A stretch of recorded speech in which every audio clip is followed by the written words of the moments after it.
Hey, I forgot to run ads, so you know what that means. It means I'm not gonna run ads. Lamau. I was on the toilet, sorry. What's up, fellas? Welcome to day 2 of playing all the stupid bullshit from my Steam library.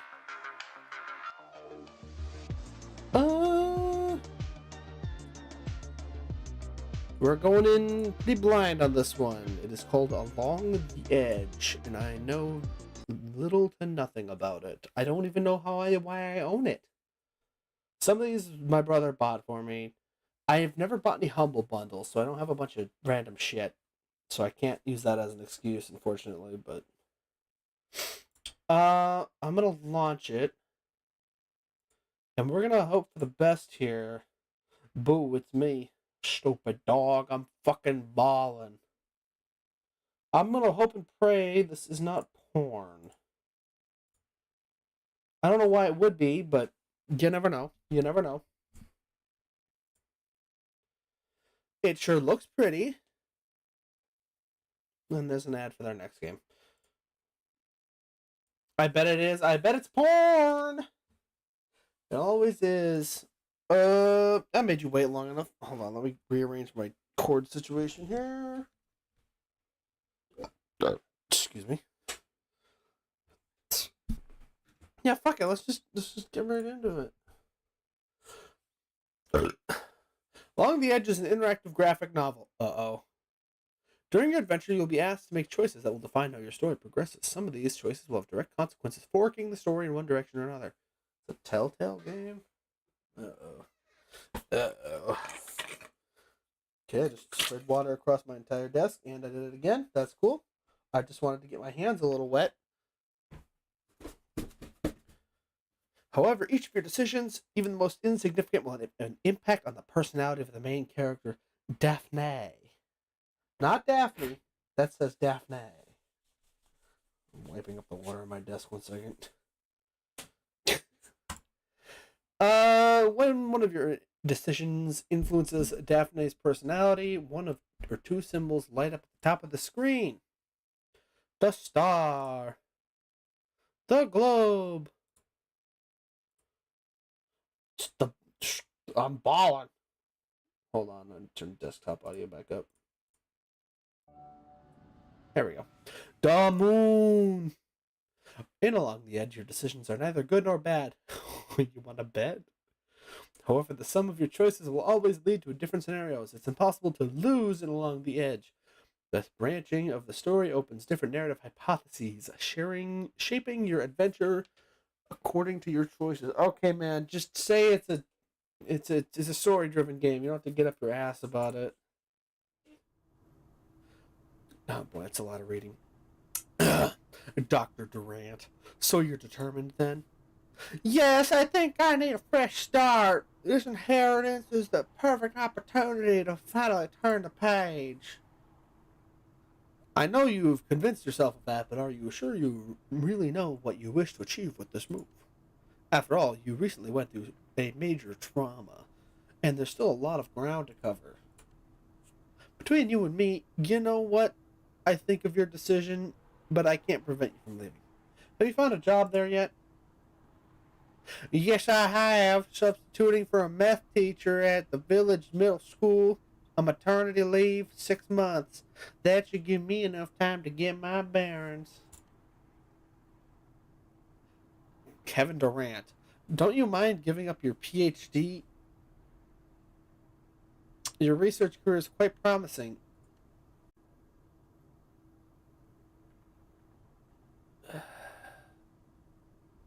I don't know. Of course I do, but that's the price you have to pay to get myself out of this situation. Then I'll give it a shot. I see. One last thing. I know your relationship with Frank is quite tense. It is. You know, the breakup's still recent, and I always counted on his support.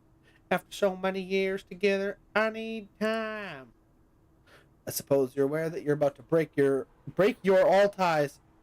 I suppose you're aware that you're about to break your all ties with him, probably for good. I don't know if that's a correct sentence. Are you sure you won't regret it later? Did you at least inform him of your plans? No, it's none of his goddamn business. No, I didn't, and it doesn't concern him anymore. All right.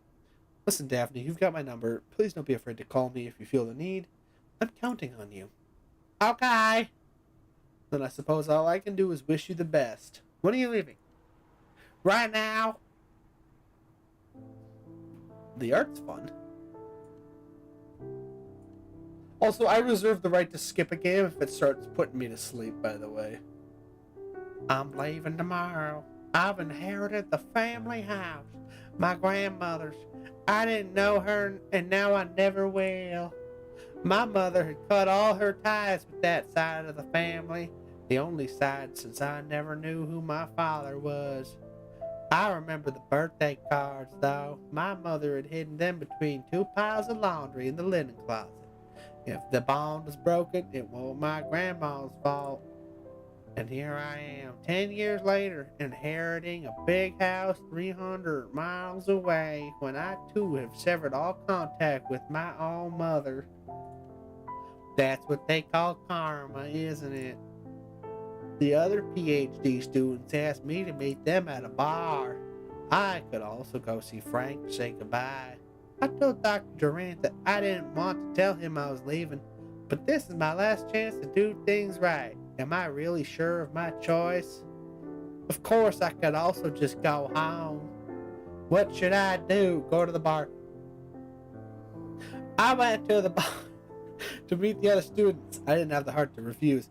I've never really fitted in with this small group. In fact, they only really think about their own academic success. I know I'll miss my research, but on the other hand, I never saw myself having a brilliant career. Despite their cool, laid-back appearance, they'd slaughter each other for an article in Nature, probably, without even batting an eyelid. I've never really belonged in this environment. Jesus Christ, this fucking piano music, man. Science will have to make do without me, and I don't think it'll be missing out on much. I thought they wanted to surprise me, to throw me a leaving party. Then again, I haven't told anybody, except for my research supervisor. He seemed a bit stunned at first, and then not too bothered. I should go. I've got a long drive tomorrow. That's it. Everything I own. Oh, okay, we're done at the bar. Everything I own is packed in a couple boxes. I wish I felt sad about leaving, but actually, I don't really care. My last night here. I don't know what I hope to find there. A fresh start? That's what I'm trying to convince myself. Perhaps Kevin Durant is right. Maybe I'm just avoiding the real issue. Did my mother feel the same when she left my grandmother's village 30 years ago? Am I following in her footsteps despite myself? The difference is that she had me. Me, I'm alone. I'm overthinking this. I've taken my decision. I can't afford to go back. I can't undo what I've done. I'll try to get some sleep. 300 miles, but I would walk 300 miles. I got up way too early. It's gonna be a long journey. Little by little, civilization slowly gives way to empty spaces. The highway is replaced by interlacing small roads, and the clear directions given on major routes become a hit-and-miss search for clues, which gets more and more arduous as I near my destination. The road goes through the village, which I cross in a few moments. I thought I was getting away from the agitation of the city, but all this peace and serenity feels like it's hiding something sinister. I don't know if this is a horror game or not, by the way. I didn't even look at the tags. Almost ominous.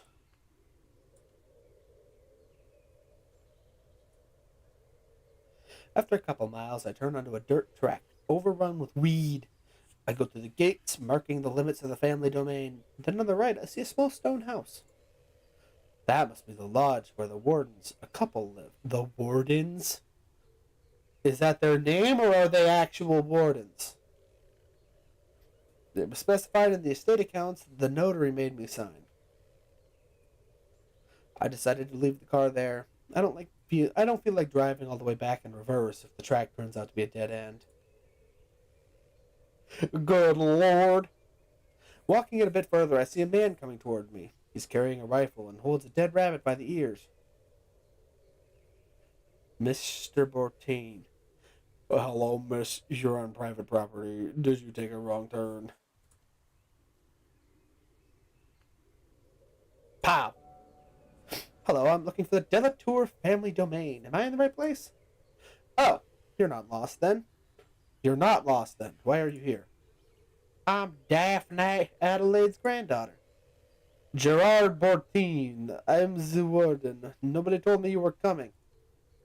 Is the house open? No. Well, yes, it's been a couple of months now since Miss Delatour passed away. My wife, Gilbert, and we've made sure everything's weatherproof, but the door isn't locked. That's probably bad. Really? Well, the path only goes past our house, and there aren't many visitors anyway. The villagers usually avoid coming up here, you know. Why? Well, I don't know if you can hear the weird, like, musical tones that plays every time I make a choice, but that one was very ominous. Why do they avoid the house? People get worked up over nothing around here.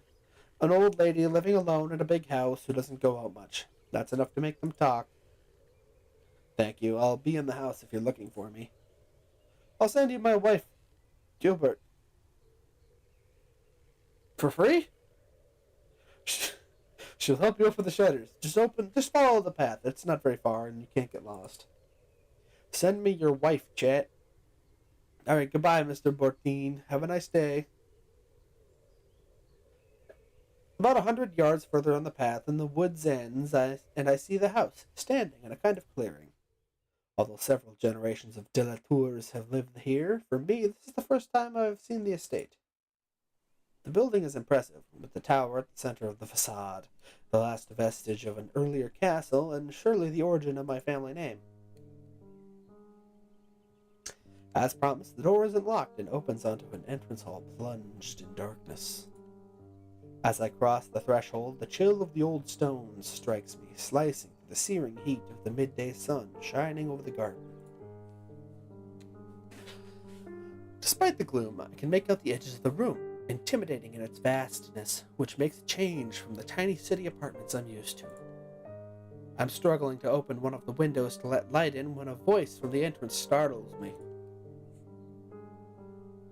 Miss? An old woman stands at the threshold. Yes? My husband told me you were coming to the house. Are you planning to stay for the night? Why? This fucking piano is so loud for me. I don't know if it's loud for you guys. Much more than the night. I'm moving in. Oh, and please call me Daphne. I'll get more than enough miss when I start working at the school. Did they tell you about the succession? So you're Madam's granddaughter then. She used to talk about you a lot, you know. I remember you. Well, I mean, it was a long time ago. You were still a baby when Miss Sophie left. Madam never got over it. Well, I'm sure you've got a lot to tell me, but can you do it while you help me open the shutters?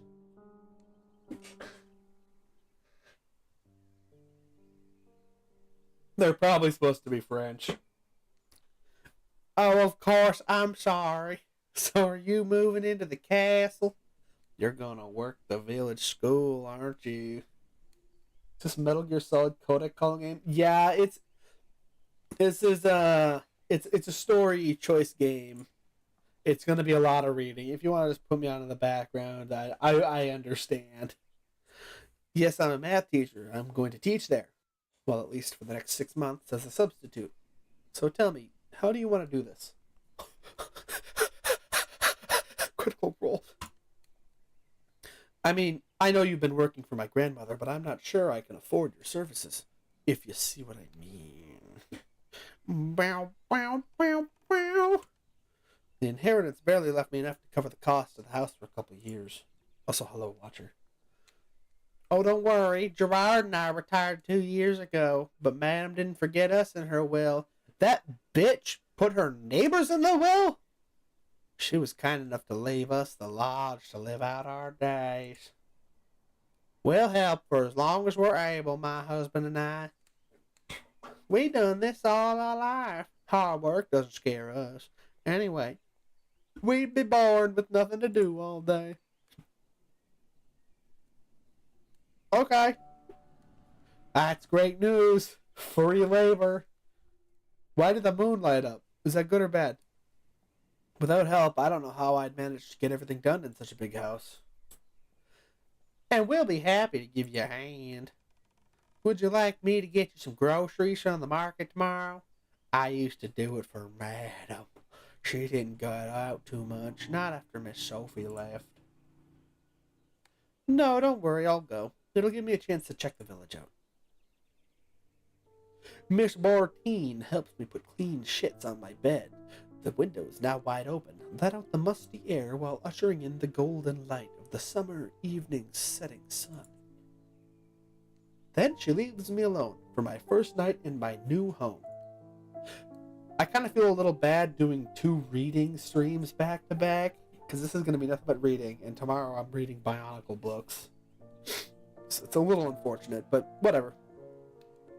I spent the evening watching the antique television in the kitchen while eating a leftover sandwich I'd bought earlier on the highway. I tried to sleep, far from the reassuring sounds of the cars, and the sandwich I found on the highway was making me nauseous, and the lights of the city, the forced silence only broken by the unsettling squeak of floorboards and the hoot of a hunting owl. I'm predictably grouchy the next morning, and if the sight of the empty fridge hadn't driven me to action, I would have succumbed to the inviting comfort of the sofa and wasted my day napping in the living room. Wait, she's pregnant? She's on maternity leave. The market. It wasn't exactly what I'd imagined. We all have romantic notions of picturesque little country markets, but this one was purely functional. Nothing romantic about the butcher's stall, nor the fishmonger's radio, tuned in far too loud to a local station that seemed to broadcast at this hour of the day a playlist of songs that used to be popular, but are now utterly outdated. I'm buying some bread when someone barges in front of me. Kill him! Stanislaus Maltaire. Oh, give me 3 baguettes and 2 loaves of nut bread. Sliced, please. Oh, I'm sorry, but I believe it was my turn. This will only take an instant. Don't worry.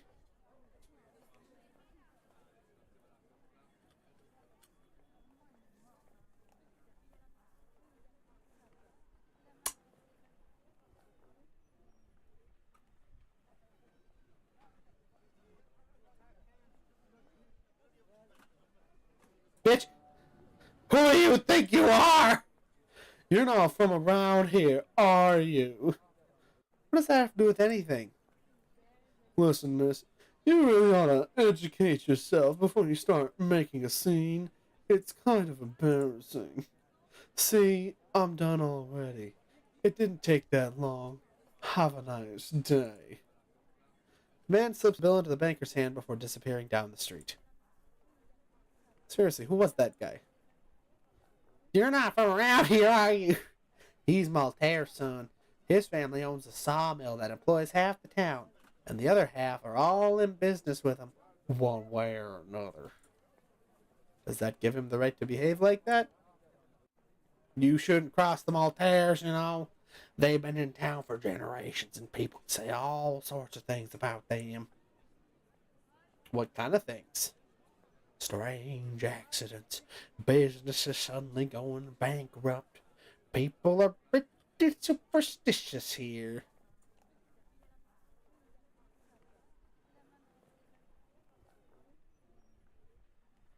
Really? Well, this is the countryside. A lot of people here still believe in that kind of stuff. I need to purchase a cauldron, and every Friday night I'm going to be out on the roof, stirring it and cackling it to make sure nobody fucking crosses me either. Well, this is the countryside. People are free to think what they like. I'm leaving the area soon, so you'll understand I don't want to get involved. The others told me to watch out for their family, and I don't want any trouble. I see. I see. I realize I've already been here a few days, and I haven't taken the time to visit the house properly yet. With my busy schedule, I've confined myself to the main rooms, going from the bedroom to the kitchen or the living room. I had to take advantage of the weekend to give myself the grand tour.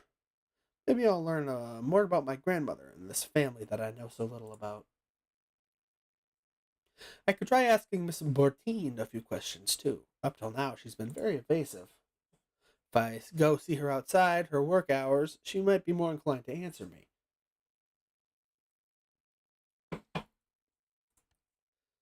She's a very discreet woman. Somehow she manages to never be in the same room as me. 'Cause she's a ghost! If I leave the kitchen for a while to take a shower, for example, when I come back, I always find the debris from my breakfast has been cleared away, the table has been wiped, and the dishwasher gently humming. I've told her several times not to make my bed, that I'm perfectly capable of doing it myself. She acknowledges me, but keeps on making it anyway. I guess she might enjoy a friendly visit. Where should I start? Check the tower. Check the tower! I couldn't find the entrance to the tower. Bad start. I searched inside and outside the house, but no door seems to lead into it. Your grandma was a witch. After randomly exploring the corridors and the rooms, I had to admit defeat. I'll have to ask Miss Bortine about this mystery. However, while I was searching for the damn entrance, my feet took me down to the basement, where I discovered a treasure trove of old wines and bodies. The most recent bottles were around 30 years old. I guess my grandmother wasn't much of a drinker, and the wine cellar must have remained untouched since her husband passed away. Did my mother come here during her teen years, defying her parents' rules to steal a bottle to share with her friends from the village? Was I conceived during one of those parties, celebrated by sacrificing these rare vintages on the altar of youth, with my mother, Sophie, not sober enough to resist the charms of some local young farmer? When I was old enough to ask her, she always told me with a dismissive wave of her hand that my father was from the village and I hadn't wanted to recognize a child he hadn't asked for. All in all, she said, we were better off without him. Maybe I could bring a bottle to Miss Bortine. Sure, whatever. As I take a bottle from its shelf to decipher its dusty label, it slips from my... You dumbass! Suddenly I am overwhelmed by the feeling, as though I was violating something sacred, trampling the memory of my grandfather, who might have selected this precise vintage to celebrate something special. I begin to question my intentions. Am I offering this bottle as an honest mark of affection toward a kind old lady, or am I planning to get Miss Bortine drunk so that I can extract information from her? Take another bottle. A white Bourgogne. or however you pronounce that. She should like it. And anyway, I don't have to drink myself into a stupor with Miss Bertine. I'm sure I can drink responsibly. This is called foreshadowing. What should I do next? I'm gonna question that old bag. Good morning, Miss Bertine. How are you doing? Morning. Ooh, wine in the morning. Oh, hello, Miss Daphne. My joints ache a bit today. Must be the colder weather. Summer always goes so fast. It's almost fall already. Can you believe it? But that's enough about me. You haven't come round here to listen to an old woman complain about her aches and pains. How can I help you, miss? Wine! I found this bottle in the cellar. Would you care to join me for a glass? Oh, I'm not sure it's very wise, miss. Please, I insist. It would be my pleasure. There's a ghost in this bottle. You wouldn't make me drink alone, would you? At 9 a.m.? Well, all right, if you insist, but it's just a small glass for me. Something else?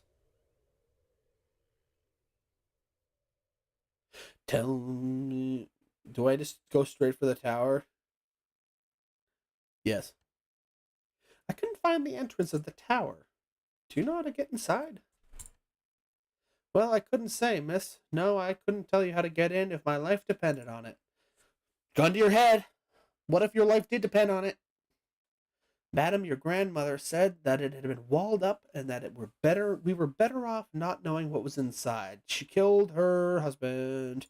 Your mom killed her husband. That's why you can't find him. He's in that tower and he's dead. Do you mean that no one's been inside the tower for, what, 30 years? 40? Goodness me, much more than that. I'm 67. I've been living here since I was 14, and the tower has always been that way.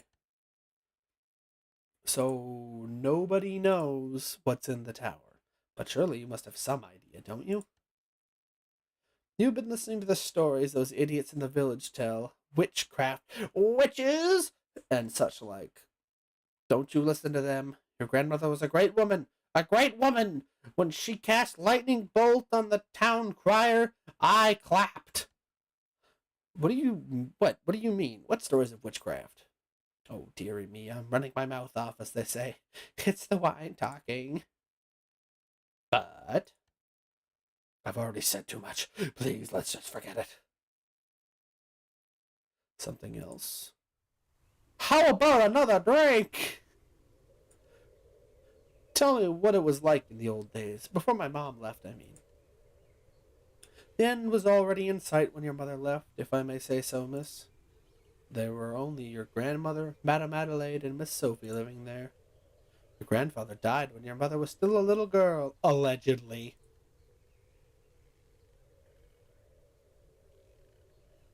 When your mother...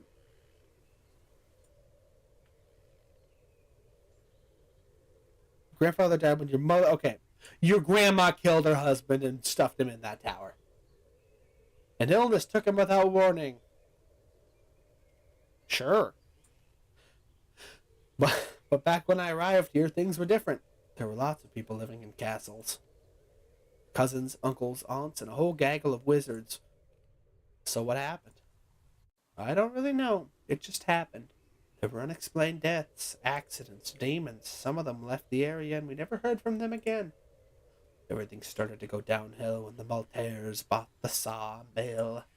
This is a Nancy Drew book, isn't it? What's the connection? Do you really think that's linked? I mean, there's no logical connection between buying a sawmill and people suddenly being sawed in half, but I couldn't say, miss. All I know is that when the Malters flourish, the Delatours wither. I met a Malters son at the bakery. That lout? It's none of my business, of course, but you should be careful of him. He's a good-for-nothing who spends his time doing goodness knows what in his car. Jacking it. Boy, that moon sure is lighting up a lot. I wonder what that one means. They definitely told me, and I already forgot. Ah, you see exactly my point. Now, while we're talking about the past, maybe you'd like to see the old photo albums. Yes. They're in the cupboard in the living room. Sorry, I'm scratching my ass. There are even some of your great-grandfather's old photos. Something else? Want another drink? That moon lit up again. It's a bit early in the day, miss. I'm not sure if it's a good idea. You're right. You can have too much of a good thing. See, I asked her all the questions before trying to get her wasted. See you later. I didn't mean to disturb you and get you wasted before you got in your car. Or did I? Let's check Mother's bedroom. That's a scary painting. My grandmother lived alone in this big house, so she kept most of the rooms shut and just stayed on the ground floor on the left side of the building. I've taken over her living quarters, and with the nights getting colder, I'm glad I don't have to keep the whole house warm. I look over the other rooms, the parlors on the ground floor, and the multiple bedrooms above. Everything seems frozen in time.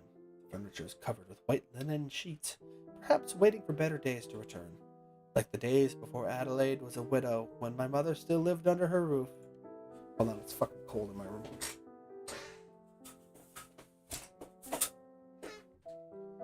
Yeah, it's almost June, and it's a whopping 30 degrees outside. Very cool, Minnesota.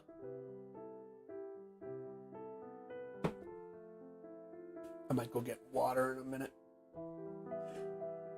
I have a Dr. Pepper, but that's going to make my mouth sticky. Her old bedroom hasn't changed. It's still the room of a teenage girl, even if I can see that someone had hastily made room for me, the baby about to be born. So she is pregnant. And that guy pushed a pregnant lady out of the way. That's pretty cool. It was like 60 yesterday. And look where we are now. There are still band posters from another age pinned to the walls, and the crib where I might have spent my first few nights before my mother decided to leave. Before leaving my mother.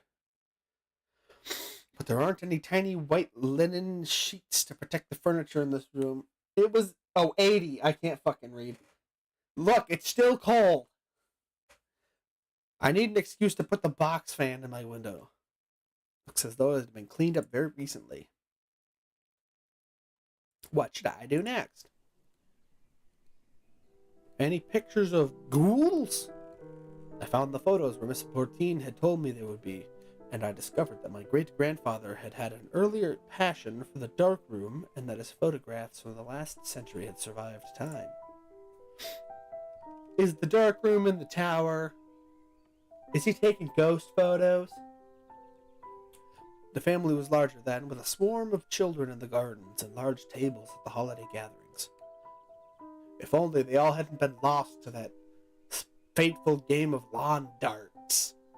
If worry could be read on the faces of the adults, if the future ruin and dereliction of House de la Tour could already crack the walls and yellow the wallpaper, it didn't show in these old daguerreotypes. Daguerreotypes? I found a couple of pictures of my mother, first as a child and then as a young girl. The discovery of this treasure moved me. I had never before seen what she looked like when she was younger. The final pictures show her belly getting rounder and rounder. What, they stopped taking photos after pregnancy? No more photos, as if nothing worth documenting had happened during the last 30 years. Womp womp. We already did that, man. Oh. I visited the house, gone into every room, and noticed all the furniture has been covered with white linen sheets. Yes, it was Madam, your grandmother, who asked me to close most of the rooms. She lived alone in the house, and she never had any visitors. It was to prevent the furniture from being damaged. Why are you asking? Do you want me to open up the rest of the house? Well, that's a good idea. It's a bit of extra work for you, but it would certainly improve my quality of life. One of the rooms, I'm guessing it was my mother's old bedroom. Why wasn't it closed like the others? It was what Madam wanted. You know, when Miss Sophie left, it broke her heart. She was never the same afterwards. Until the day she died, she never stopped casting spells or giving up hope that your mother would come back. She asked me to make up her room every day, just in case, she'd say.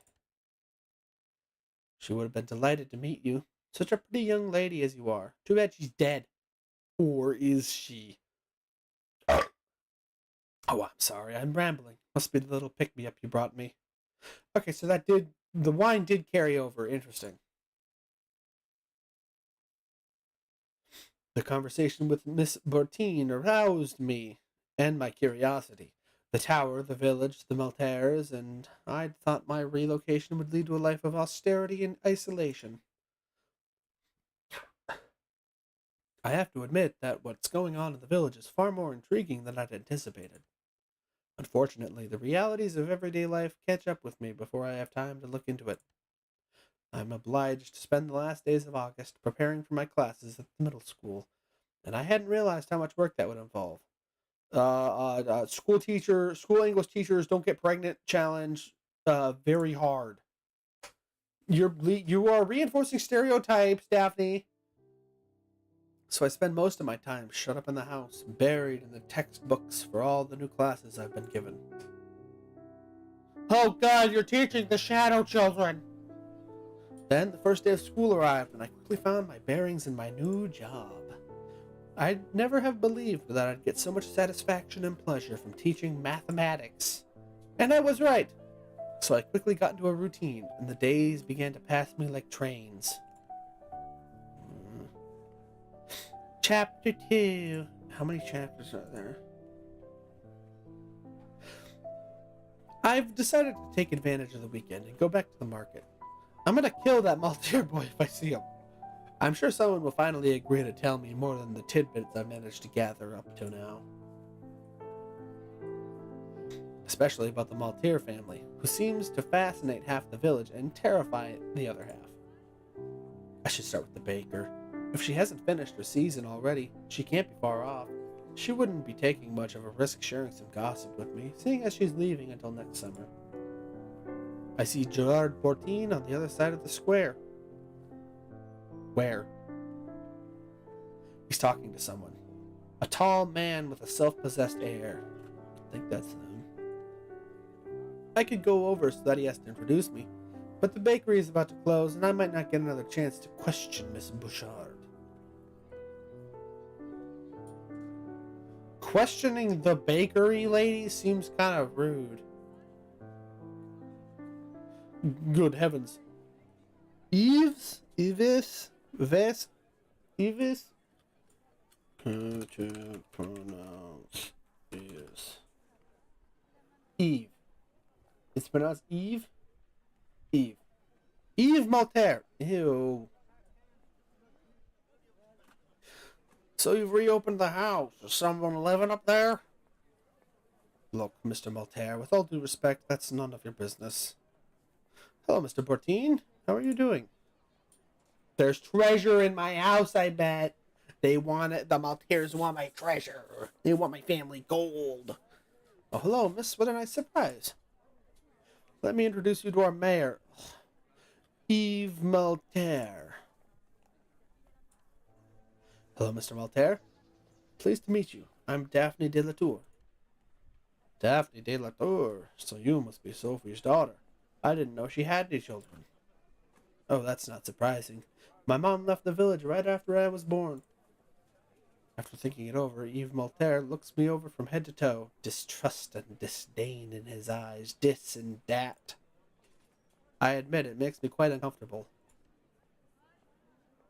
Right after you were born, you say? That's strange. I thought that... Well, anyway, never mind. I'm rambling. Sorry. Are you passing through? I imagine you must be eager to get rid of that unheatable old ruin.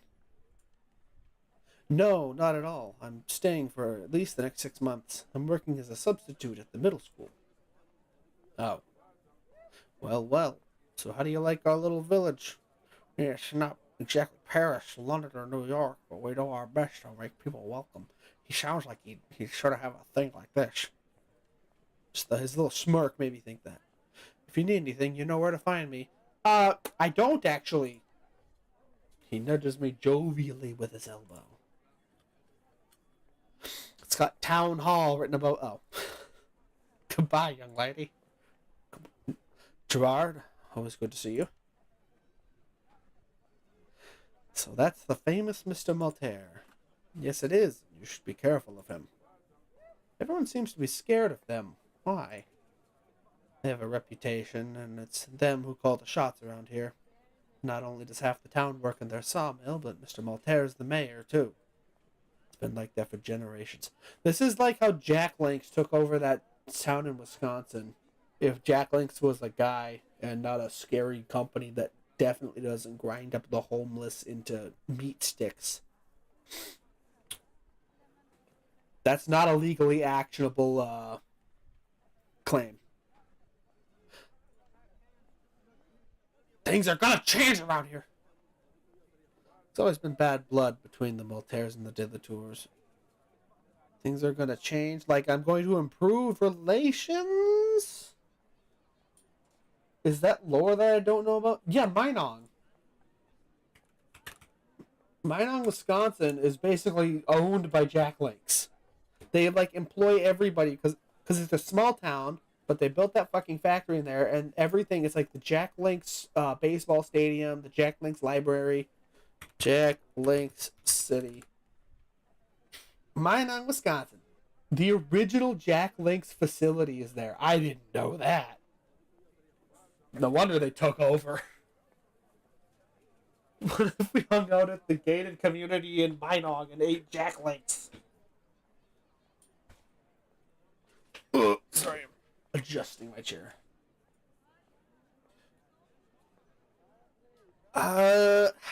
That's not my problem. Things that. What do you mean by things are gonna change? Am I going to improve relations or am I going to be kicking him out? Not my problem. I don't see what it's got to do with me. I know about the original thing. Sounds like they're just proud of their shit. Yeah. I just like to joke that Jack Links is made of homeless people because of their crossover with Mr. Beast. The Mr. Beast beef sticks are definitely as a joke made out of people. I don't see what it's got to do with me. I just got here and I really couldn't care less about what happened donkeys years ago. Whether you want it or not, you might get dragged into it. People have long memories around here. If the Maltaires decide that you're a threat, they'll do everything in their power to make you leave. A threat to what? It's absurd. It doesn't make sense. Why would they see me as a threat? I'm nothing but a school teacher. Oh well. If I knew what goes on in the heads of those scum! Well, I still have a few things to do. Perhaps I'll see you later, Mr. Bertine. Gives me a small nod and heads to his car. Of course, when I reach the bakery, it's already closed for the weekend. I don't know, I think meeting the head of the Maltairs is probably a little more informative than gossip about them. Too bad. I go around the shops trying to find out about the Maltairs as I buy fresh contents for my refrigerator. Unfortunately, now that I've been identified as the young heiress, their tongues are tied. The villagers have become surly, polite, yet distant.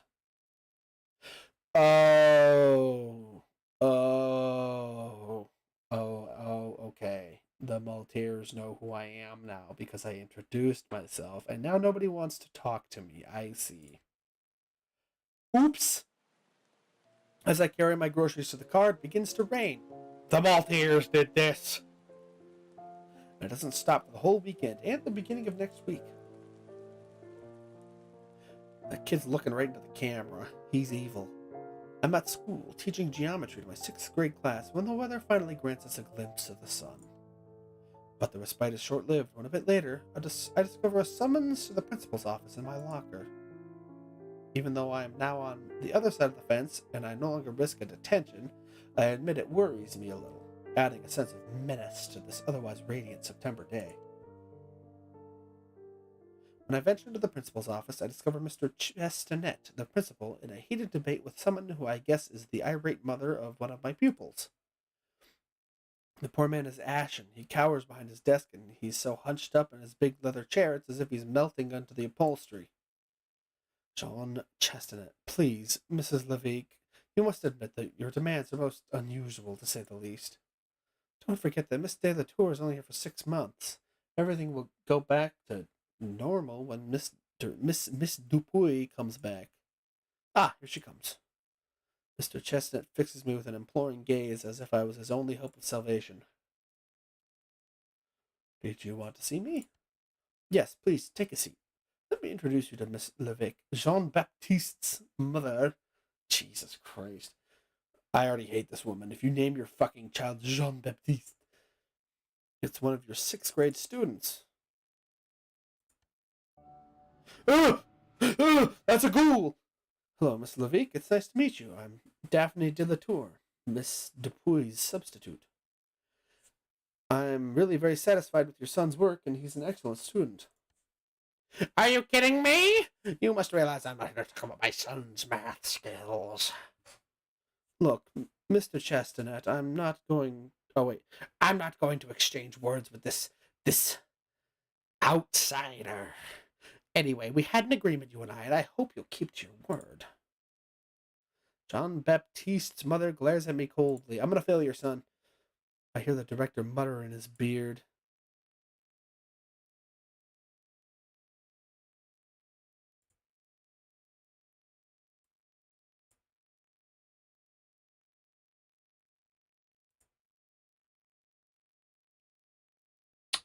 Where is his beard? But we hadn't agreed to anything. I don't know what to make of this situation. After a few seconds, I feel like hours. I give up and say, right, let's get to the point. What's this all about? I'm not sure how to tell you this. Miss Levick wishes to remove her son from your class. Okay. Did I do something wrong? I don't understand. Everyone seems quite happy with my work. Why would you want to remove your son from my class? My son's a vampire! This has nothing to do with your teaching. Miss Levick, be reasonable. You can't ask us to change the class just like that for no good reason. For no good reason? Ah, that's it. You're falling under the De La Tour spell, too. Bitch, I've been here for a week! That family of pagans. Oh. You arrive in town, and just like that, you think you can get away with anything. But me, I can see what you're up to, and I won't be fooled like the others. Do you want me to say it? What you are? Pregnant? A witch!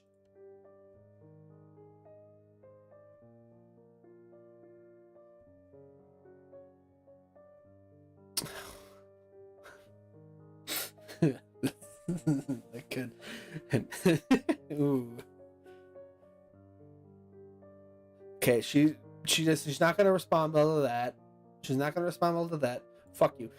If you truly believe I'm a witch, perhaps it would be better not to make me angry. If you behave yourself, I promise I won't initiate your son into any mysteries except those of geometry. I would happily continue to explain myself, but Mr. Chestnut interrupts to cut short the discussion. You see, I was sure that if we discussed it rationally, we could come to a consensus. I trust you're reassured, but probably not. And Miss de la Tour, I hope I can rely on you to take good care of dear Jean-Baptiste's progress. Of course, sir, I'll pay special attention. What? Oh, you're in it together. There's no other explanation. You, de la Tour, you won't get away with this. You haven't heard the last of me, Beatrice Levick. Without warning, she leaves the room, slamming the door behind her. There's an awkward silence, which is quickly broken by Jean Castanet. That's the 3rd time she's burst into my office for this nonsense. I believe I owe you one, Daphne. Yeah, it's my job. You're welcome, Mr. Chestnut. Soothing parents' irrational fears is part of the job description. I'm gonna cast a fucking spell. When I finally get out of school, it's almost dark, and the rain is pouring down again. As if today's events hadn't already annoyed me enough. I mean, honestly, what does she think she's doing making trouble for me like that? As if it's normal. She's lucky I don't have any magical powers, if such a thing even existed. Otherwise, I would have changed her straight into a frog or something. These witchcraft stories are quite fascinating. It's hard to believe that the Maltese have the whole area under their thumbs, just like that. So, cross me, would you? Bam! One little curse, and no more problem. There must be a price to pay. What nonsense. Things like that don't exist. Or do they? Even if I would like them to. I've lit a cigarette and I'm sitting by the window brooding. Bitch, you are pregnant! Do not light a cigarette! When suddenly the headlights of a car illuminate the bend in the road. To my surprise, it turns at the gate and comes up the lane to the house. It's the Inquisition. Who would visit me this late? I think I recognize the grubby gray van with the ladder on its roof and the hastily patched up right-wing mirror. How is this possible? What is he doing here? Is this my fucking ex? I run down the stairs. I open the front door.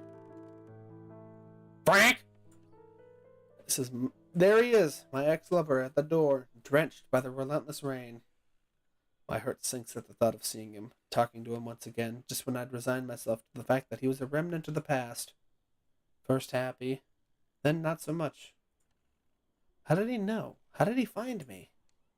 I hadn't told him I was leaving. Daphne, how long do you plan on making me wait in the rain? We need to talk. Oh, I don't like how he looks. He looks like an asshole. But what are you doing here?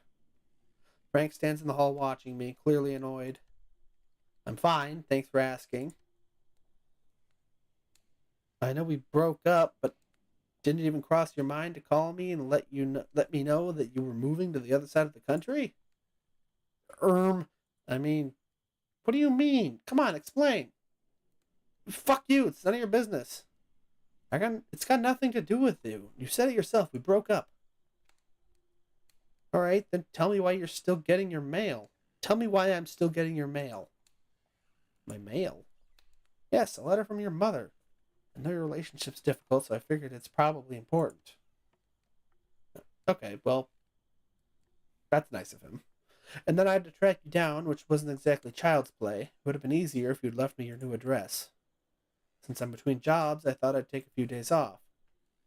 Frank smiled at me, looking amused, then pretended to check out the room. He adds, funny, I've been dreaming of a weekend at a bed and breakfast, or should I say castle and breakfast. So what do you think? It's a little bigger than our old flat in the main street. Do you ever get lost on your way to the bathroom? You know, I've always thought you were a bit of a toff, wouldn't you agree, Lady Daphne? Quit talking crap. What? Don't you like Lady de la Tour? What about Lady Daphne, or Your Grace? Your Grace sounds perfect, don't you think? Frank is wandering around the hall, inspecting the furniture and ornaments. If there's one thing he's particularly good at, it's the way he can diffuse tense situations. Mind if we talk about it tomorrow? I've got to say, I'm shattered. As he speaks, he pulls a letter from the inside of his pocket and places it on the chest of drawers in the hall. Your mother's letter. It's not easy for you, but if you need to talk about it, I'm right here. Thank you. Well, if it's okay with you, I'm going to crash on your sofa for a few hours. Okay, Frank isn't terrible. There's like 4,000 rooms up there. I can't let you sleep on the sofa. I'll set you up in a guest room. Even better. Show me the way. You can sleep in the evil tower. I wake up early the next morning. Frank must still be asleep upstairs and won't be awake for at least a couple hours if I know him. I don't feel like getting up yet, so I decide to stay snuggled under the quilt for a few more minutes. I think about what happened yesterday and how odd the situation is. Frank is fast asleep in a room just a few yards from mine. I can't believe he came all this way just to bring me a letter from my mom. Is he regretting our breakup? Is this letter just a pretext to see me again? God, the fucking piano's so loud. I was ready to never see him again, but after everything we'd gone through. We met almost 10 years ago. Oh boy, here we go. It was so unlikely we had such completely different lifestyles. He was a carpenter and I was a freshman at the university, science major. I just arrived in town.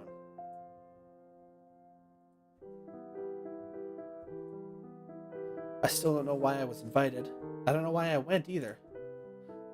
I guess when you're 20 years old, you jump at any occasion to go out. I guess the idea of escaping my student digs was enough to convince me to put on a pretty dress and jump on a bus. Frank shouldn't have been there either. He was working on a particularly demanding project, but our hostess had insisted until he had given up and agreed to come.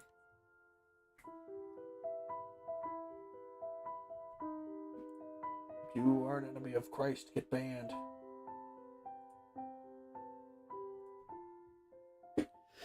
I guess that's what we call fate. The magic worked right away. Then it was the same old story. A few years later, we moved in together. It was stupid, paying 2 rents, and we were living with each other all the time. 2 years ago, we took things a step further. Frank's small carpentry business was doing well. My PhD was on track. The subject just came up by itself. Frank asked me if I wanted to have a baby. For him, it was so simple. He was so sure about it. He was so sure of everything, of the strength of our relationship, that he didn't want to wait any longer, and that it was the right time. I had cold feet at first, objecting that I had wanted to finish my PhD first, that we would have to think about it, but he managed to convince me. It wasn't that hard. I loved him more than anything, and I knew that sooner or later I would want to start a family with him. Why wait? To finish a PhD! We were happy. And then, late in the pregnancy, a few weeks before the due date, I lost the child.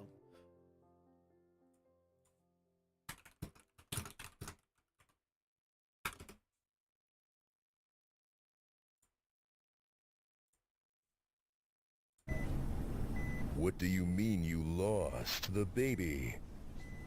Go find it.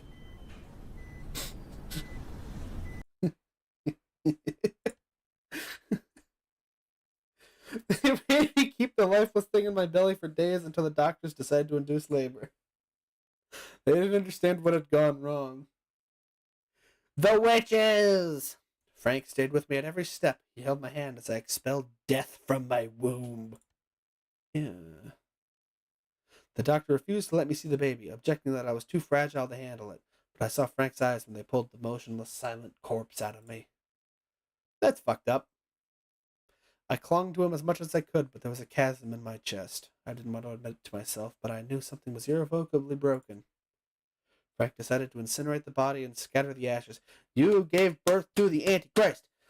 Burying the body meant naming it, making it, in a way, exist, and that was much more than we could bear. In any case, I was incapable of making any decisions. When the first shockwave and the tsunami it created in our lives finally receded, I realized our relationship was doomed. I blamed Frank, myself, the universe. Seeing Frank every day reminded me of everything I'd gone through, and our daily life had become a hopeless ordeal. One day it was too much, so I closed the door on that life. Frank kept our old apartment, and I took a furnished flat in the meantime. Then a couple of months later, the notary... Wait, aren't you pregnant again? Or wait, no, maybe she just had leftover maternity leave. Yeah. Then a couple of months later, the notary told me my grandmother had passed away, and she bequeathed everything to me. I had to take a quick shower and then go downstairs. So she's not pregnant anymore, right? Am I reading that right? She didn't get pregnant again. The noise from the coffee machine tells me that Frank's found his way to the kitchen. Mom's letter is still propped on the chest of drawers in the hall. I'll have to open it sooner or later. What should I start with? The letter. The envelope is dog-eared and yellowing, as though it had traveled a lot. The stamp is foreign. The lettering tells me that it was probably posted somewhere in Asia. I open it with a shaking hand.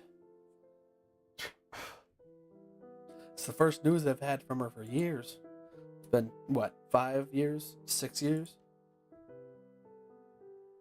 I can't remember the last time we talked. Frank has never even met her. She was always a terrible mother. Extremely controlling. She'd make me sweep, and my stepsisters always got everything. Until I met a wonderful stepmother who granted my wish for one evening. When I turned 18, I got a university scholarship, which allowed me some financial independence, which in turn quickly became total independence. I couldn't put up with her interference in my life any longer. Little by little, we lost touch. One year I made an excuse not to visit her at Christmas. Next year, I just sent her a card. I started to filter her calls, and one day the phone stopped ringing.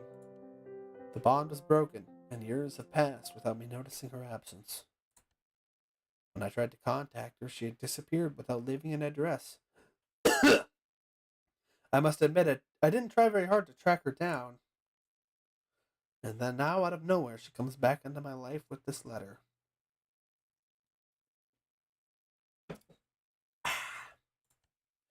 Her nervous, jerky handwriting hasn't changed. The content of this letter, though, is as cryptic as it is brief. Daphne, please don't accept the inheritance from your grandmother. Whoops! Don't go back there. You will only be putting yourself in danger. Regards, Sophie Delatour. That closing says a lot about her tender-heartedness. It wasn't expecting your mommy who loves you, but, well, Mom never talked about the time she spent here with my grandmother at the castle. It seemed obvious to me that something had happened. But what? I turn this over in my mind as I enter the kitchen. Frank holds a steaming mug of coffee and is gazing through the French windows. So you managed to figure out the coffee machine. You know me, without my morning caffeine, I'm a total zombie. Did you sleep well? I've been thinking things over. I have to admit I didn't get much sleep with you being here. I know, it's stirred up some stuff for me too, and you must have guessed I haven't traveled 300 miles just to play mailman. I figured your arrival might have an ulterior motive.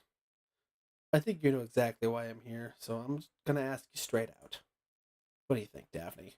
Tell me. Should we try to start over together? What the fucking... Sure, whatever. I think we should give it a try.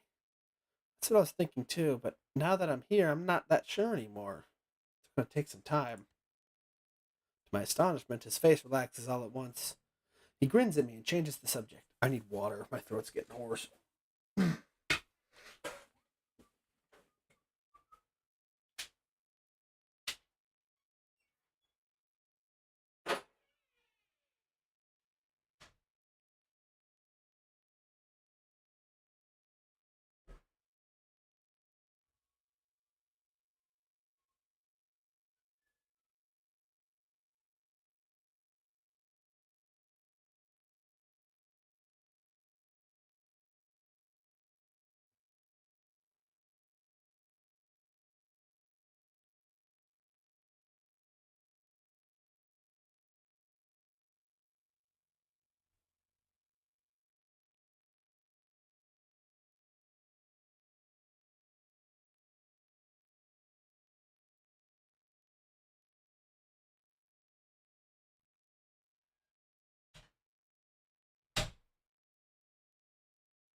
That's better.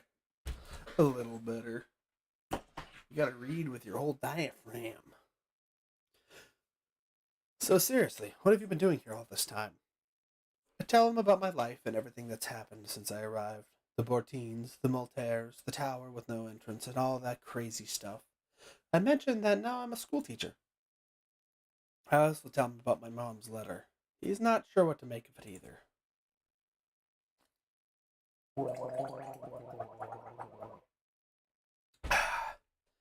Right. Well, I've got to say, your stories are very exciting, but also kind of worrying. Here's what I suggest. Whatever happens, I'm going to stick around here for a while. I don't have any contracts in the near future, and I can afford to give myself a couple weeks off. After that, we'll see. If I find some work around here, I'll stay a few more months. It's not as if there's anyone waiting for me to come home, and it would give us time to think things over. Does it bother you if I stay at the castle for a week or two, just until I can find a room somewhere? Yeah, you can go for it. I'm probably going to be assaulted by the local gang anyway. Did you think I'd throw you out? Of course, you can stay for a few days until you get your bearings. Thanks. It's kind of you to not make me homeless. Don't thank me, it's the least I can do. So how do we do this? I don't want to get under your feet. There's no reason we'd be in each other's way. The house is plenty big enough for both of us. I was just thinking I'd better tell the wardens you're here before I leave. Is that their name, or are they actual wardens? Do they mean like groundskeepers?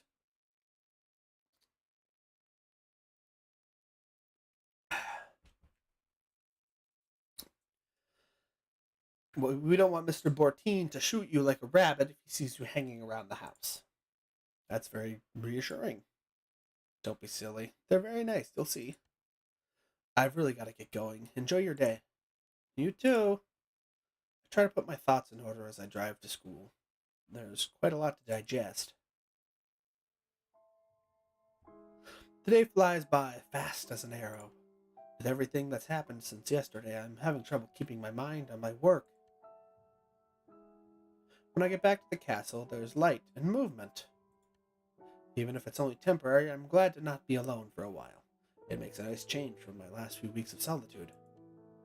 Fire crackles in the hearth, and delicious smells drift out of the kitchen. It's almost too perfect, and I have a hard time not taking advantage of Frank's kindness. He seems determined to see to my every need.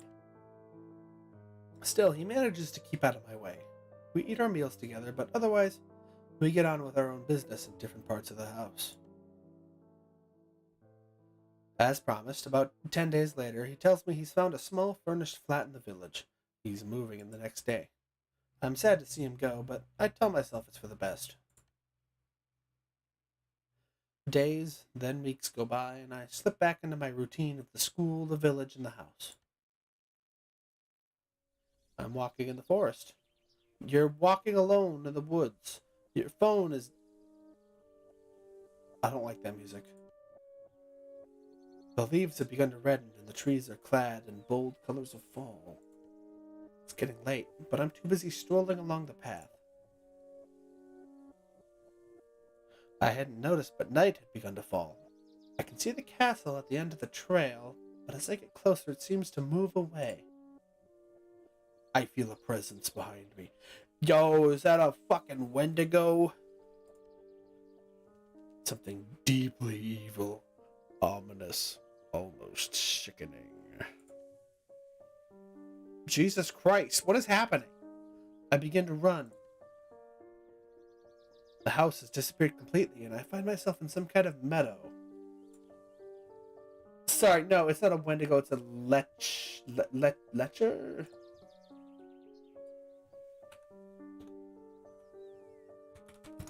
Leshen, that's what I'm thinking of.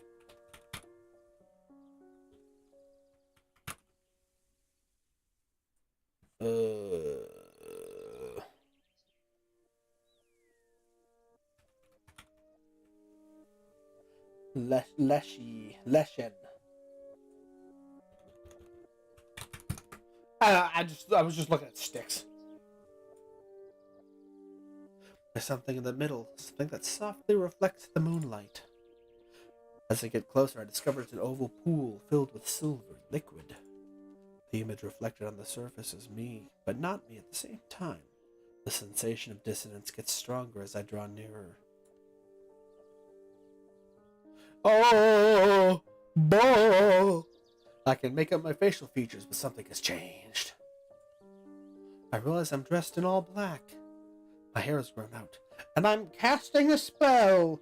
Wheel of Fortune, everyone discard your hand and draw 7. And my eyes seem to burn with a cold light, almost chilling. I reach toward the mirrored surface, my fingers stretched out, and the reflection starts to tremble, as if it was resonating. When my fingers touch the cold and strangely clammy surface, it shatters into 1,000 pieces. For a few moments, the darkness is absolute. Jesus, excuse me. I'm in some kind of garden. A heavy fog surrounds me. I'm moving towards a reddish light that pulls me toward it like a lighthouse in a muffled, turbid storm. I can make out a statue, a sort of human-sized sphinx carved in granite. There's something majestic, yet profoundly sad in the hunched-up, impassive attitude of the creature. When I'm close enough to distinguish it, I realize the creature wears my face. I see my countenance reflected in hers like a mirror. Oh!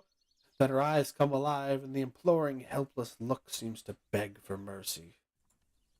I'm frozen in contemplation. my heart overflowing with sadness and awe, when once again I feel the sickening presence like a warm breath on the back of my neck.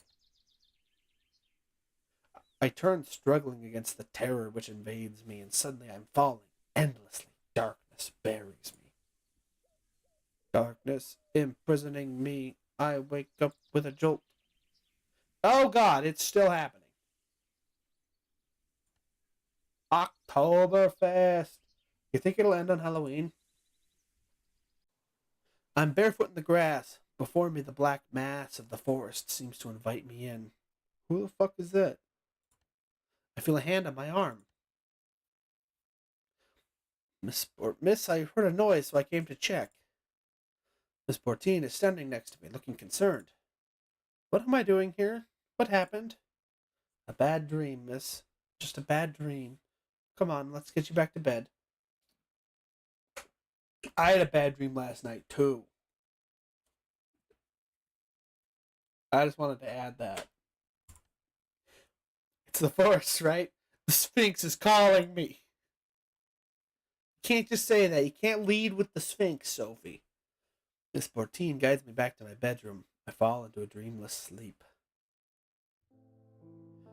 When I wake again, the sun is well up in the sky. I'm surprised to see Miss Portine is still here, asleep in a chair on the other side of the room.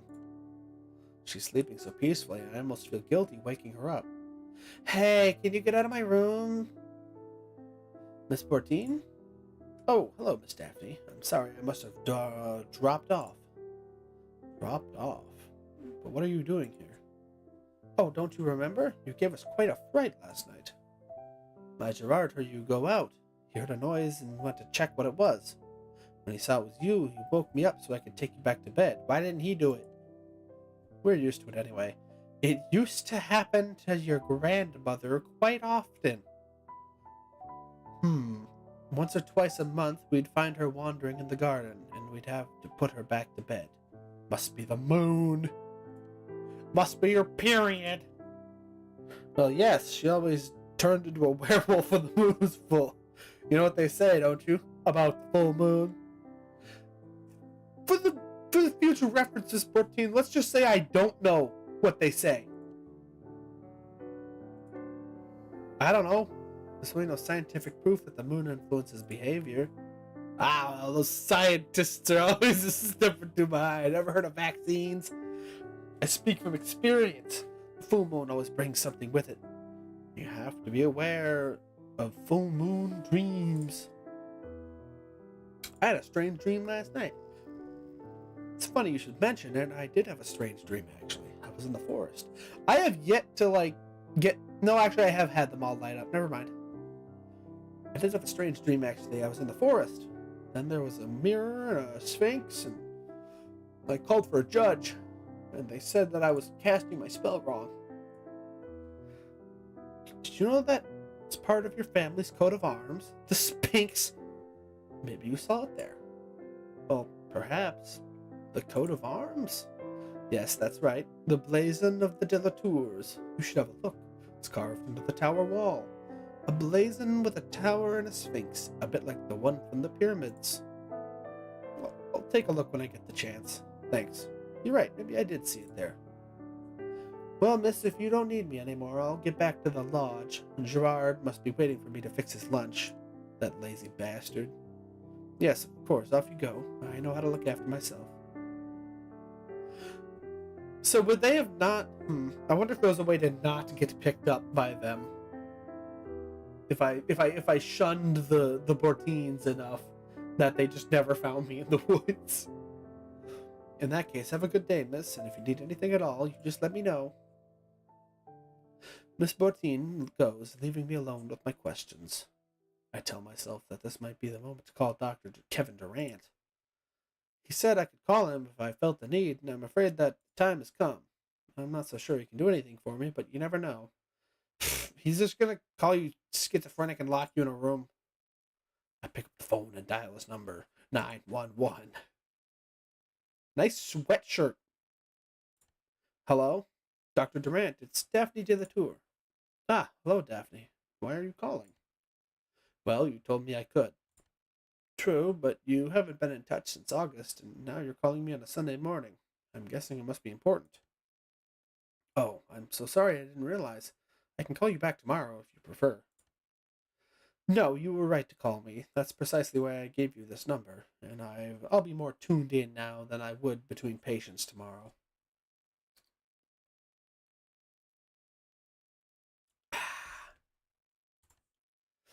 I quickly run through everything that's happened since I arrived. I end with the recurring dream and with what happened last night. I'll prescribe you some Quaaludes. Listen, Daphne, I understand why you've called me, but there's no cause for alarm. There's no proven treatment for somnambulism, and everything suggests that it's an isolated crisis, certainly due to your new environment. But you must have an explanation for the dream, don't you? Yeah, it was a dream. Well, for that, we can look into psychoanalysis. Psychoanalysis? Tell me, how would you interpret it? Felt like a premonitory dream. No, it didn't. I agree with you. It must be all the changes I've been through recently, and all the things I've found out about my family. Must have affected me more than I thought. See, understanding the cause of the problem means you're already on the path to resolving it. You were very brave to leave as you did. Take care of yourself. Allow yourself time to get your bearings, and everything will be fine, you'll see. Thank you, Doctor. You told me your ex-partner had paid you a visit. How do you see things there? I should give him a chance.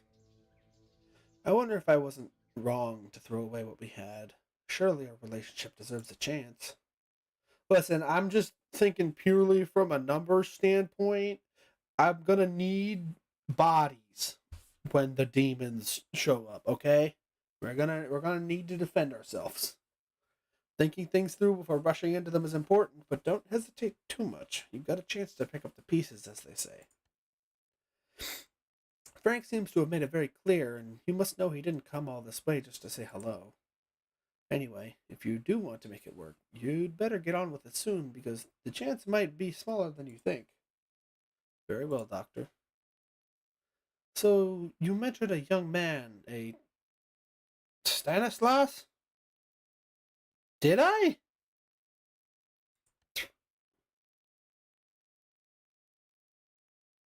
Why are you talking about him? Yes, I did, but I don't see what he's got to do with my relationship with Frank. Oh, is that the asshole in the bakery? Jesus, excuse me. Don't get worked up. I'm just surprised you took time to tell me every detail of your meeting with this man, since you only met him for a couple of minutes. I see where you're going with this, but I'm afraid you're on the wrong track. Me and Maltaire? No, it honestly hasn't even crossed my mind. Without talking about romance, I'm simply trying to point out some difficulties you may have bonding with new people. You left in order to start afresh, didn't you? One last thing, before we get back to our own regular Sundays. Yes? How do you feel about your new job? I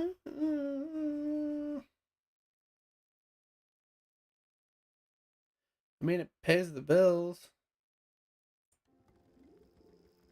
Let's say it's bearable. I hope I'll find something else for the end of my contract. You're a resourceful young woman. I'm sure you'll find your way sooner or later. All right, Daphne, I'm sorry, but I have to go. I'm glad to hear that you're more at peace. No matter what, I don't think you've got any need to worry. Wink, wink. It's perfectly normal to doubt yourself and to need time to get your bearings. I trust you, of course, but I'm still not completely sure. Come now, Daphne, you have no reason to let yourself be overwhelmed by these details. You silly female.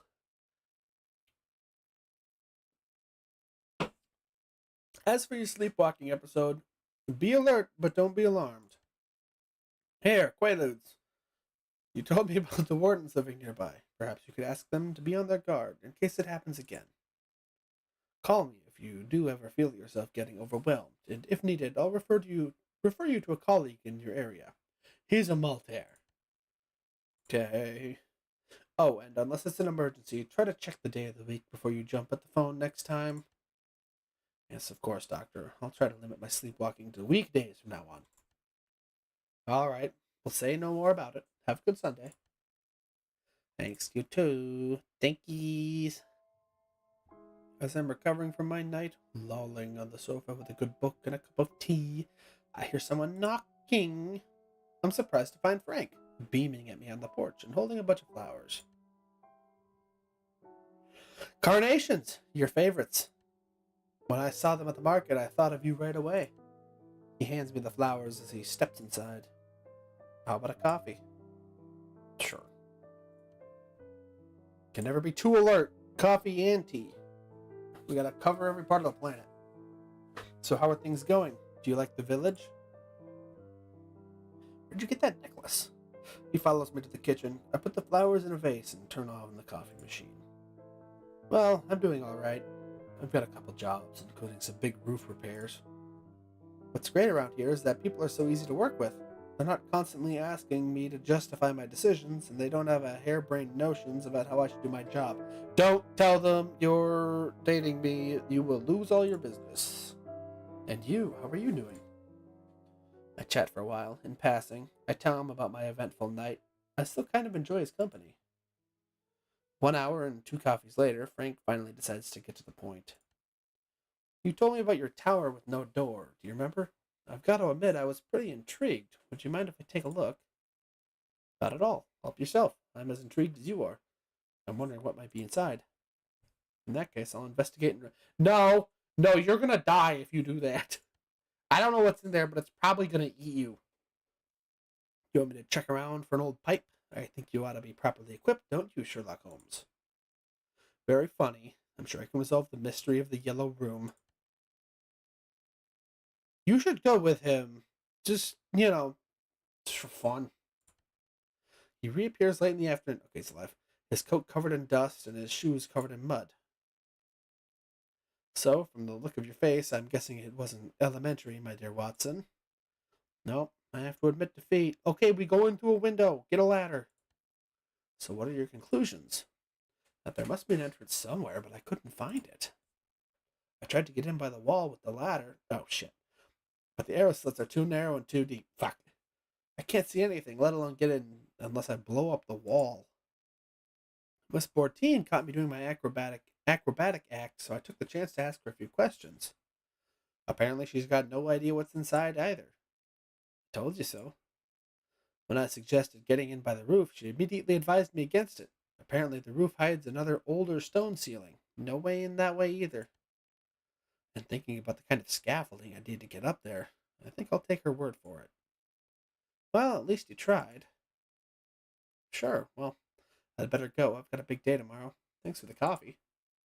You're welcome. See you later. See ya. I didn't dream that night. Monday was particularly tiresome. I don't know if the students are conspiring to wind me up, or if it's just that I'm not completely over my disturbing weekend.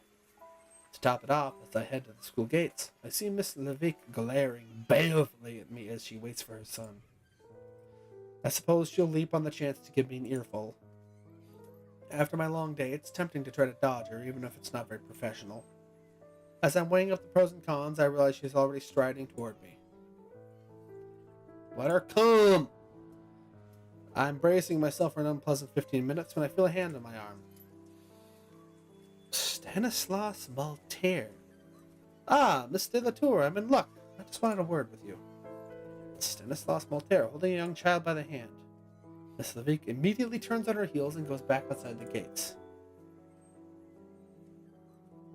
Pierre-Yves Maltaire.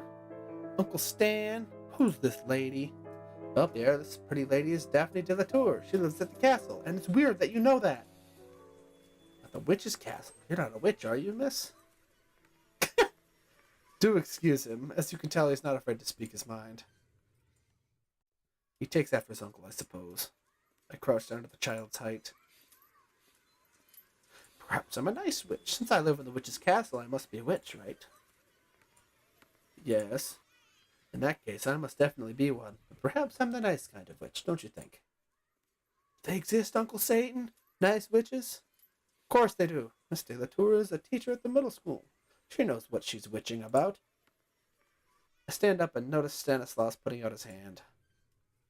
I don't believe we've been formally introduced. Stanislaus Maltaire. My friends call me Stan. Daphne did a tour, but it seems you already know that. Of course. You must have noticed how fast news spreads around here, Daphne. Hey, I call you Daphne? No. Since you met the patriarch last month, he hasn't stopped talking about you. Bad. The poor man's completely obsessed with what happens at the castle. Bad. And it isn't improving with his age. Ugh. But don't let that put you off. The rest of the family isn't cut from the same cloth. We must have coffee together one of these days to get to know each other. I'm sure we have a lot in common. Before we have a chance to answer, he adds. By the way, did you receive your invitation to the cocktail party?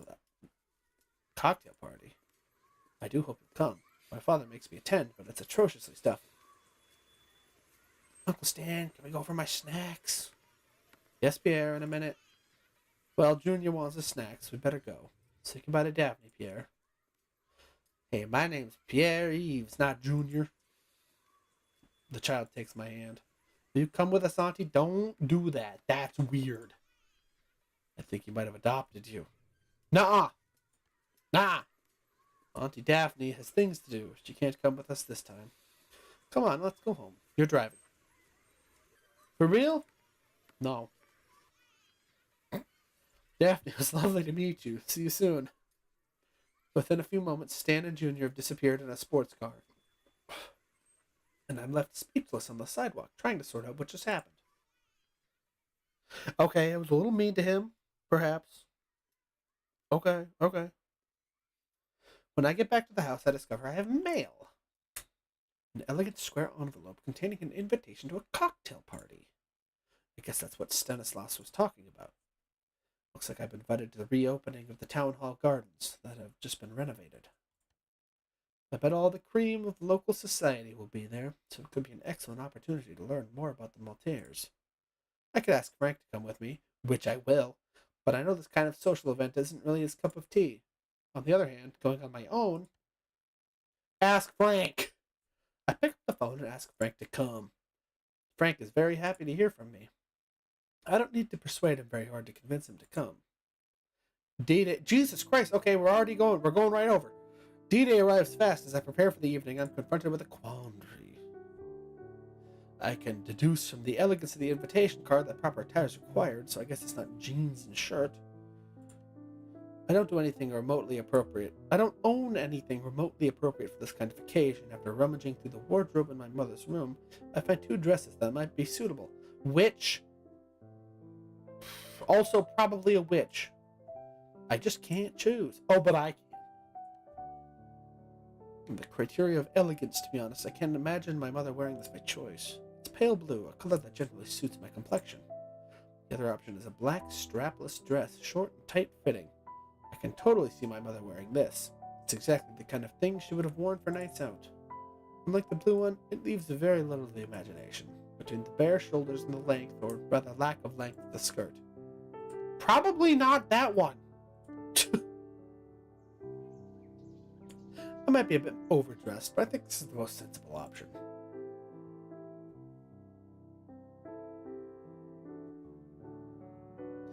I mean, the other option is to be a harlot, I assume. That doesn't look very good, though. I don't know. Maybe it's the art style, and maybe I just don't know anything about dresses. Now that I've dealt with the dresser, I just need to sort out my hair. Gathered a quick bun, a touch of eyeliner, some lipstick, and I'm ready to go. I just have time to finish getting ready when I hear the braying horn of Frank's van. I climb in, and a few minutes drive later, we're there. I really thought they were going to build up to this a lot more, but whatever. The Town Hall Gardens are magnificent, trees robed in flaming colors of fall. There are a lot of people, gathered in small groups, glasses of wine in hand. I'm glad I managed to persuade Frank to come with me. I would have certainly stood out at the style of gathering if I'd come alone. The guests are all dressed up to the nines, and the event looks more like a lavish wedding than a gathering in a small country village.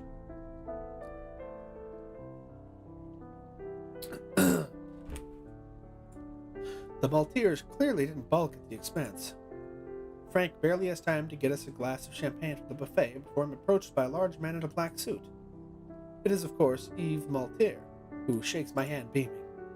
He's closely followed by a tall and haughty blonde woman. It's reasonable to assume she's his wife. Fucking tuxedo. Ah, good evening, Mr. Latour. I'm so glad you came to our little party. I must confess I've been very eager to learn more of the castle's new owners. It's a bad way to start a conversation. I see you didn't come alone. Good evening, sir. Yves Maltaire. Frank Duval, pleased to meet you. Like the singer? Never mind. Forget I said anything. Pleased to meet you. Let me introduce you to my wife. Clothilde? Clothilde. Clothilde. Clothilde. Clothilde. Clothilde. Pronunciation. Clotilde. Okay, so all these fuckers are French. I feel like I knew that by now. Whatever. Clotilde Maltaire. Good evening, Mr. Latour. Oh, God. Ooh, that's a Republican if I've ever seen one. Pleased to meet you. Her icy handshake contrasts sharply with her husband's bonhomie. I can read a mix of contempt and distaste in her eyes. Odd. I believe we've met the rival witches. Looks like my daughter Solane has been ambushed by old Maury. What? What's the fucking earthquake sounds in the background? What the hell is that? He waves his hand toward a pretty young blonde woman across the path. She's leaning down to an old man in a wheelchair who's caught her by her wrist and seems to be determined to hang on for as long as decency allows. The second you grab a woman by the wrist, decency no longer allows it. As for my son, I believe you've already met him. Yes, I have. Well, now that we're done with introductions, let me get to the point. Your introduction for your daughter was to point at her being assaulted by an old man in a wheelchair and going, "That's my daughter." And that's now you're introduced. Well, now that we're done with introductions, let me get to the point. I must tell you, my invitation wasn't without an ulterior motive. As you'll see for yourself later during the opening ceremony, we're very concerned about the preservation of our cultural heritage.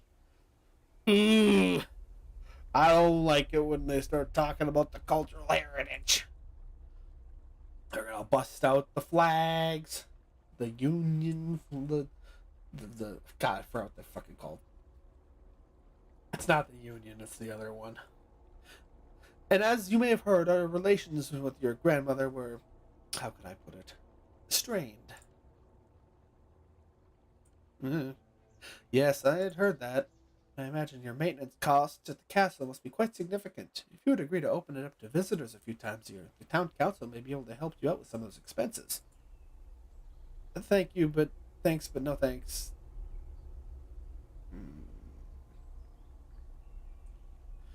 Look, I'm not comfortable with the idea of opening my home up to strangers. I understand your objections, but I assure you, your private life will be preserved. The most interesting part of the building is in the tower. We could certainly think about opening only that part up to the public. But something tells me you're going to take some persuading. Allow me to call the police. But I do hope that whatever may have happened in the past between the Maltaires and the De La Tours, it won't be an obstacle to our possible collaboration. You want my tower treasure, you old bat. Not a chance. Anyway, let me assure you that I have the very best intentions, doubt, and I hope that with all my heart that your move here will signal a new cordiality between our families.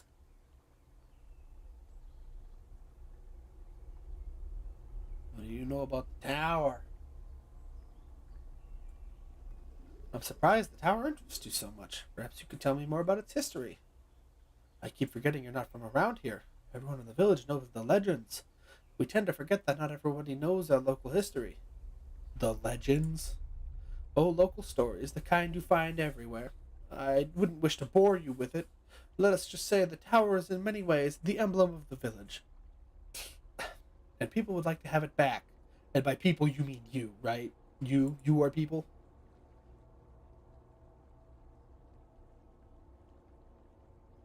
Tell me about the legends that are definitely true. I find these local stories fascinating. Can you tell me more? Well, of course. There's the story of the Maiden's Ghost, a young woman who supposedly killed herself after her heart was broken by jumping from the top of the tower. It said you can hear her weeping sometimes at full moon. There's also the tale about the Sphinx and the Druidess. The Druids! Speaking of which, you must excuse me. I'm afraid I'll have to tell you another time. Time's getting on, and I have to prepare for the unveiling of the statue. I thought this was a cocktail party. But now I know who the other members of the family are. I'll be able to question them directly. Celine is still dealing with the old man, and Clotilde, her mother, has taken advantage of her husband's departure to move over to the buffet. You could also ask Frank what he thinks of all this. Probably talk to Frank. Frank has taken cover near the buffet. He looks bored to death.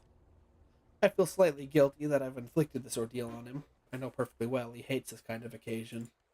I can see the relief on his face as I walk over to him. Oh shit, I brought him here now. Everybody knows that he's associated with me. Fuck, he's gonna lose all his business. Shit. Are you okay? Surviving? Surviving? Yes, I guess so. It's only at 6 out of 10 on the Merlot's wedding scale. 6 out of 10? That's not so bad. Well, we haven't crossed the pain threshold yet, but if you want to shorten my suffering, I'd be grateful. So is that it? Are we leaving?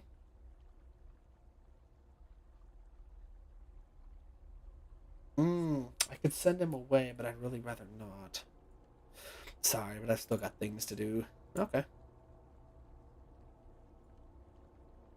I don't like you, Clotilde. You scare me. Ugh. When she sees me approaching, Celine seizes her chance and manages, finally, to extricate herself from the creepy old pervert who will not let go of her. For an instant, her eyes are full of gratitude and relief. Then she comes toward me with a large smile. You must be Daphne de la Tour. I'm Celine Maltaire, Stanislas' older sister. Pleased to meet you. The pleasure is mine. I was looking forward to meeting you. Stan told me you were delightful. Is that what he said? Saw him with your son. Yes, indeed. He was picking up your son at the end of the school day. Ah, so you met my little treasure. I hope he was behaving himself. He's been a bit of a handful since his father passed away. A lot of patricide in this village. A lot of dead husbands and fathers.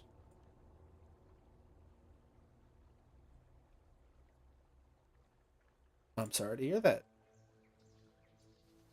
Thank you. It's kind of you to say that.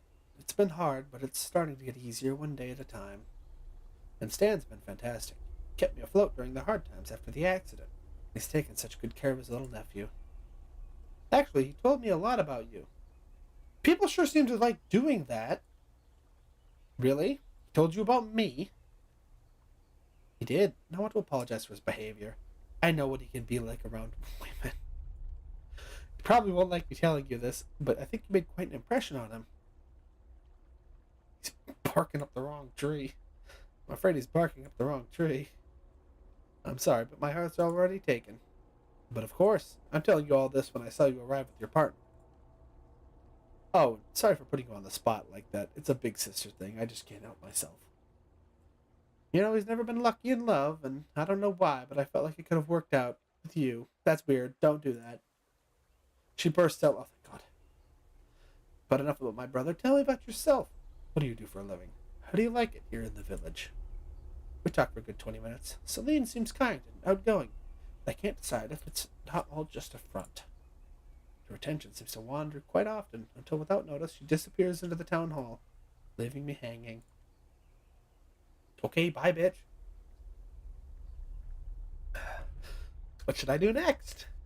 Scratch my nose. This is probably a bad idea. Clotilde Maltaire is chatting with a group of smartly dressed people. A vague smile plays on her lips. Her face is hard to read. Was she reluctant to attend this function, or is the distant, haughty attitude part of her natural personality? Seeing me approach, she apologizes to her guests and takes me aside. Miss Maltaire. Listen, girl, I'm talking to Dr. Zakarian and his wife. You've been raised with such a lack of good manners. Well, I hope you'll excuse my bluntness, but I'm afraid I have neither the time nor inclination to teach you otherwise. At least she's honest. So if you don't mind, I'll go back to my guests and you, I don't know, enjoy the buffet, maybe. Wish you a good evening. Whatever. I'm dumbstruck as Clotilde turns away and returns to her conversation.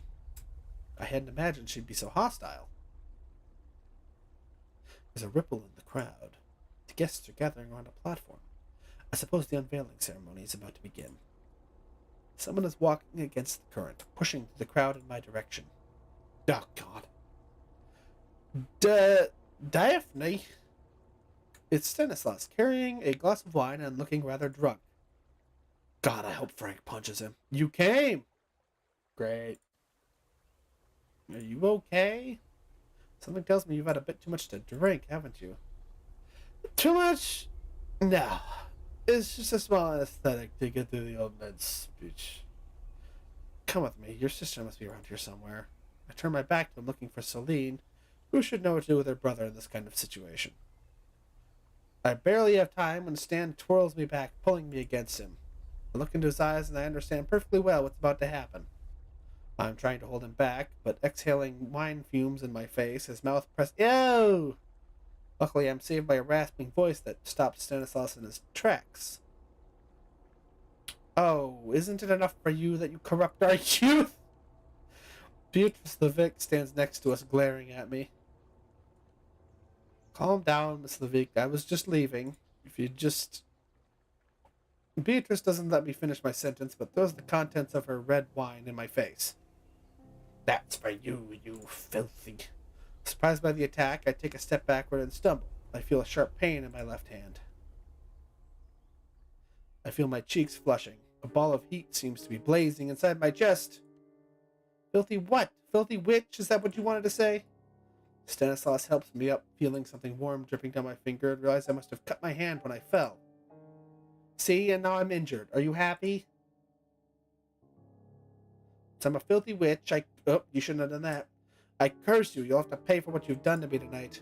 Is that what you wanted? Are you satisfied? From a sorceress that is, as you say, why not put my powers to good use? Stanislaus, Daphne, your blood has been drawn. Careful with what you're about to do. With perverse satisfaction, I watch as Miss Levick turn white as a sheet. I hold her gaze until she lowers her head and turns away. Stan puts his hand on my shoulder and shakes me gently. Daphne? Daphne, do you realize what... I cut him off, exasperated. Oh, enough. Leave me alone. Guess I should have left. I started to the bathroom to clean up my wound, wipe the wine from my face, and most of all, try to calm down. A few yards away, I see Frank, dumbstruck, the keys of the van in his hand. He must have witnessed the whole thing, but he knows me well enough to not prevent me from leaving. In the distance of the platform, Yves Maltaire has taken the microphone and is about to speak.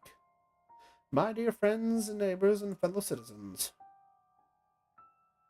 we've come together to celebrate the start of the fall celebration. As you all know by tradition, this time of the year is dedicated to reflection and remembrance. It's a time when we think of those dear to us who have moved on, who wait for us on the other side. But it's also a time of offering, when we pray that nature and her invisible entities bring us a mild winter. That's why our craftsmen have worked so hard all summer in preparation for this celebration, so that today we could present to you the fruit of our efforts. As we leave summer behind us to enter winter, this time of offering, as I said, seems like the ideal moment to renew our pact with our protectors, those invisible forces who have allowed our traditions to survive century after century, not to disappear at the whim of invasions and external influences who bring us good fortune, happiness, and prosperity every year. Jesus Christ. So I'm proud to present you with this physical representation of our pact, this statue, symbol of our community that was worn down by the years and the weather, and now has been remade by the masterful hands of our exceptional local craftsmen. Ladies and gentlemen, let me present to you the Sphinx. Wow. Chapter 4.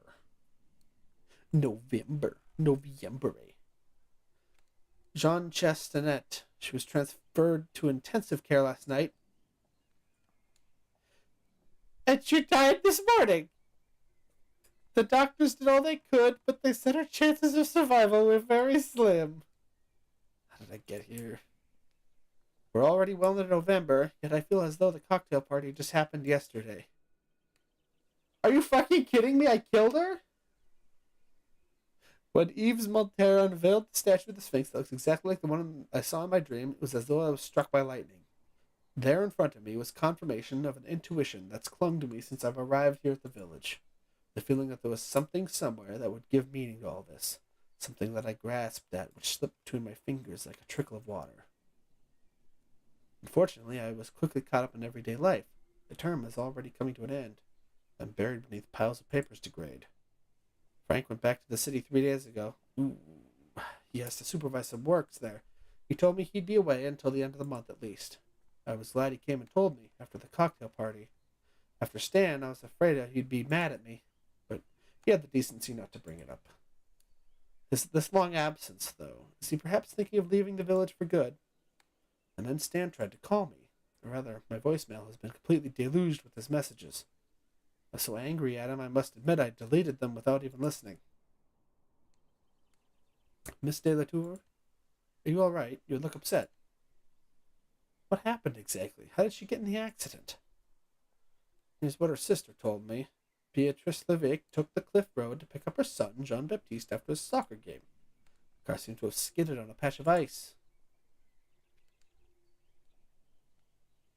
That's terrible. When I think of her son, yes, as his class teacher, I count on you to be watchful. Jean-Baptiste is going to need our support to get through this. Also, I'm sorry to talk about it under these circumstances, but I did want to see you anyway. I know you're here for only 6 months, and that you're doing the best you can, but how can I put this? Your methods leave something to be desired. I don't think you're really cut out for teaching. I don't know what to say. In that case, don't say anything, but do something about it. I'm counting on you to rectify the situation. Very well. Well, we've been over what I wanted to discuss, but may I ask you something a little personal? Of course. I'm listening. Stop me if I'm wrong, but how can I put this? There's talk in the village. I know you had words with Miss Levick at the cocktail party. Did you by any chance... I don't know how to put it. Now let me just come out and say it. Did you by chance, and reiterate the by chance, have any responsibility for Miss Levick's accident? Absolutely not. Don't tell me you're giving credit to the gossip. I'm a scientist, and I absolutely don't agree with these primitive beliefs. Let's be serious for a minute, shall we? What do you think? That I have a voodoo doll of Miss Levick to stick with needles in my attic at full moon? I'm very sorry for what happened to the poor woman, but there's nothing mysterious about her accident. It's a physical phenomenon that happens every winter that changes liquid water into ice. As solid has the unfortunate property of making cars skid. Now, if you don't mind, my day's not finished yet, so if you'll excuse me. I'm sorry if I've upset you, Mr. Latour. It wasn't my intention. Mr. Chastanet? As if today hadn't been emotional enough, when I get to the castle, I discover a sports car parked in front of my house. Of course, I'd already guessed the identity of its owner. Are you drinking and driving? When I'm walking into the hall, I find Stanislaus has let himself in and is sipping a glass of whiskey as he peruses the family portraits. I would have offered you a drink, but it looks like you've already taken the matter into your own hands. I pour myself a good measure of the spirit and light up a cigarette.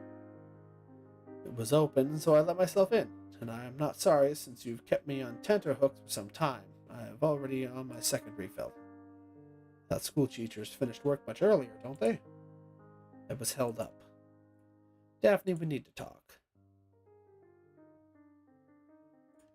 I'm listening. Looking at the state of my voicemail, I guess you'd come over sooner or later. I'm listening. For all that happened, I had to warn you. You need to know about our families, the village, and everything else. I sit on the sofa, ignoring the armchair on the other side of the coffee table. Stanislaus sits down beside me. Damn weird. If I could blame the alcohol for his behavior at the cocktail party, I can't continue to ignore the strong signals he's sending my way. Stan takes a deep breath. and begins. Of course, there's my father, his projects, and the old quarrel with the De La Tours, and his sick obsession with the tower. When I heard about Beatrice Levique, that's when I realized the situation was urgent. When I watched you do what you did at the cocktail party, I remembered everything I'd heard since I was a child, all those unbelievable stories of witchcraft. I've never had any real proof of any of it was true, but when I heard she was dead, well, it's been haunting me all day. I had to tell you. I have to know, so I'm just going to lay it on the line. Did you know what you were doing back there? I don't believe in magic, not at all. Don't tell me you've given credit to these stories about witches, too. Don't you think it's disturbing? Beatrice Levique died in a car accident. There's nothing magical about black ice, for God's sake. Daphne, it's been, what, 3 months since you arrived? I don't see how that would change the fundamental laws of physics.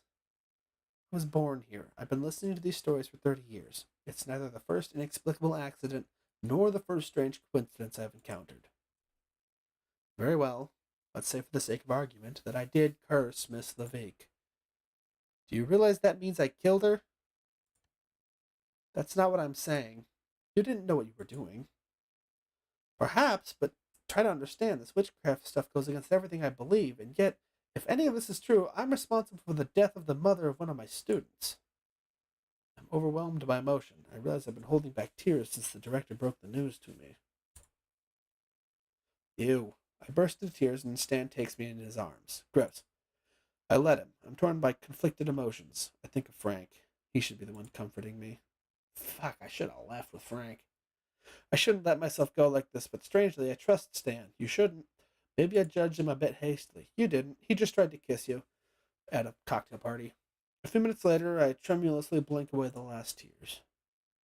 When he's sure most of the storm is behind us, Stan gently lets go of me, and looking me straight in the eye while holding me by the shoulders, says, Please forgive me. I've been terribly inconsiderate. Of course you couldn't have known what would happen. I keep forgetting you're not from here. And besides, no one's told you what's happening in the village. Are they getting pitchforks, Stan? So please, I beg you, don't feel guilty. It's us, the Maltaires and the others around here, who should feel guilty for not warning you. Something else to tell me? I'm afraid I do. My father made you an offer at the cocktail party, didn't he? Well, yes, about the tower, right? He wants to gain access to it, if understood correctly? Exactly. He hasn't come to see you yet. It's because he's building his case for the town council. He's got Celine on it, and he's got her working day in, day out. Poor Celine. Wants everything settled before he tells you his plans. What can he really do to me? The house is legally mine. He can't throw me out just like that for no reason. Maybe, but I assure you it's no joke. Whatever happens, you mustn't accept it. Why do you want me to refuse so much? I know, Eves. Like it or not, I've been dealing with him since I was born. He's a shark, and considering how much he resents the De La Tours, I can assure you that whatever he proposes to you, it will serve his own interests. But more importantly, it will harm yours. Yeah, and judging from your mother, I don't really, yeah. What has he got against the De La Tours? What did my family do to generate so much hate? It goes very far back. Our great-grandparents, or even further. I don't know for sure. It's said that the De La Tours have always been a very influential family in the area. So your family has kept to their tradition, despite the law and the name. De La Tour of the Tower goes from mother to daughter, and the eldest daughter has always been the spiritual guide of the community. A kind of Celtic grand priestess, if you see what I mean. Since, well, Christianity never really got very popular around here, as you've probably noticed. The story goes that your ancestor, the Grand Priestess, had a dispute with my ancestor, the Grand Wizard, and my family had no choice but to curse yours to save their honor. Since that time, the Maltese have accumulated wealth and prospered, while the De La Tours have declined. Fair enough, but all that happened a long time ago. Why keep such an old quarrel alive? Not only did I do nothing to harm your family, but it looks like the Maltaires already have the upper hand, don't they?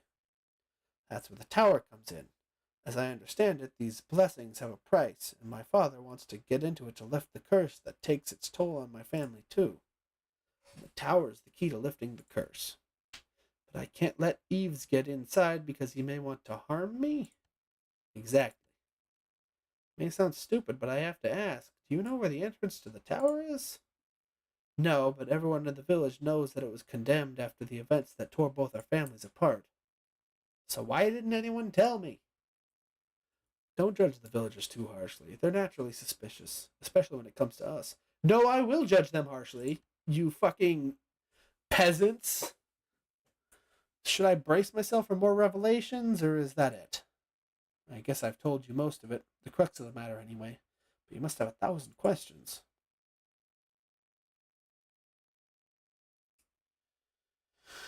What's your dad doing? Tell me more about your father's plans. As I told you, he wants to get inside the tower, and I'm afraid he'll stop at nothing to do it. If I know him, he'll certainly try to win you over at first. He's currently building a case for the town council to open the tower to the public. In return, they would pay all the maintenance costs. It could be worth listening to his offer, don't you think? The costs to keep the castle afloat can't be sneezed at, and the money I got in the will isn't inexhaustible. I don't know how else to say it, and I don't have any proof except my own experience and the trust you may put in my word. But I assure you, to accept anything from my father would be a bad idea. During your grandmother's time, he was resigned to not getting into the tower, but now things have changed, and he wants to take advantage of the opportunity. I'm sure he'll come up with a very attractive financial deal, and he's counting on your supposed naivete to get what he's after. All right, let's say I refuse. What happens next? That depends. Depends on what? Depends on whether or not you believe in all the witchcraft stuff. It always comes back to that, doesn't it? Perhaps, but it is a very durable concept for most people who live here. And whatever your feelings about it, Eve is still a very real threat. You're not the first person to oppose him. But you've got a few cards up your sleeve that might make you the last. Like killing him? Your family, I'm curious. Can you tell me more about them? I think you already grasped the nuts and bolts. First is my parents, Yves and Clotilde. Our relationship's been distant since I've been old enough to understand how they think. What do you mean? How can I sum up the Maltier method?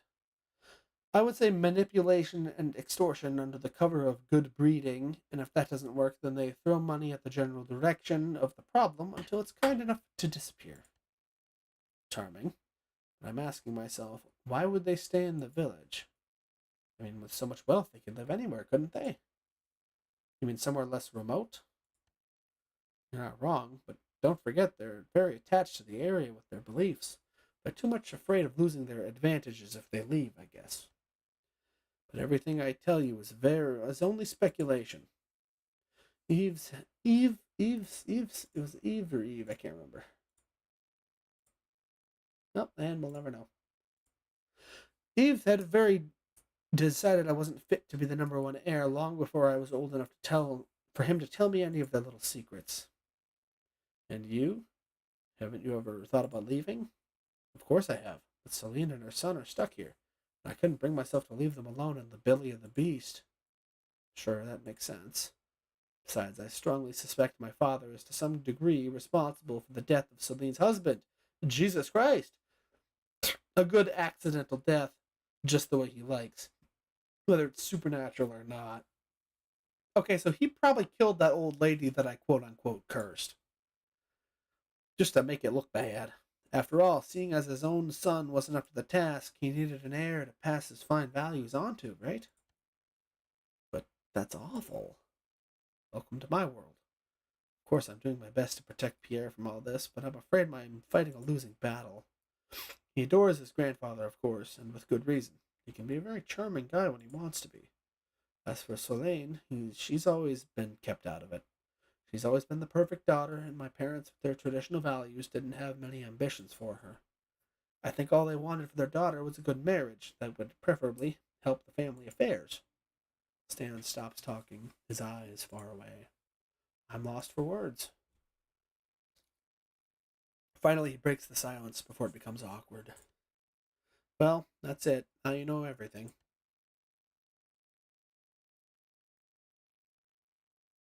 Fucking whatever, sure. Tell me about you. What's your life like? What do you want me to tell you?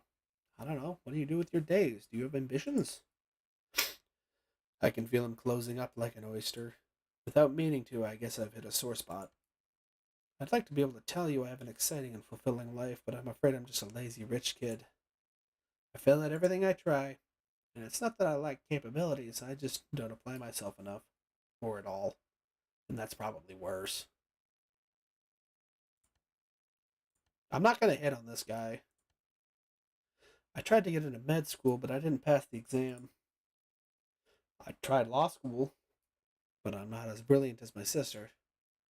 I wanted to play the piano, then to paint, but I had to face the fact I haven't got an artistic bone in my body. In fact, the only thing with any meaning in my life is my sister and my little nephew, Pierre. I don't know what I'd do without them. Well, there it is. That's my life, broadly speaking. I don't do much with my time, to be honest. I don't know why I'm telling you all this. I guess it's not as sexy as you thought. If you don't like it, it's never too late to change, you know. Sure. Shall we talk about something else? No. I think we've covered everything. There's still something I wanted to talk to you about. The spell I cast on that old bitch.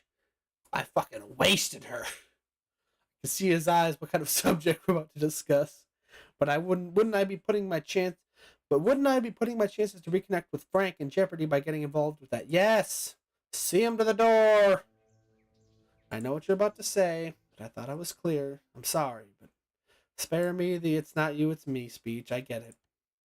Change your mind, you know where to find me. I don't know. As someone who has, as far as you know, hasn't been a woman before, I don't really think it's cool to kiss women out of the blue while you're drunk. Alright, hot take. Days go by, and still nothing from Yves Maltaire. I must admit, finding out about his plan has left me in a state of permanent apprehension. Cast a spell on him, girlie! I try not to worry about it. I mean, really, what's the risk? These stories of curses and witchcraft. Totally unbelievable. Yves Maltaire can't make my car fall off a cliff by putting needles through some doll made in my image. No, but he can hire goons to push your car off a cliff. That doesn't mean he's harmless. I'm eager to find out what he's up to.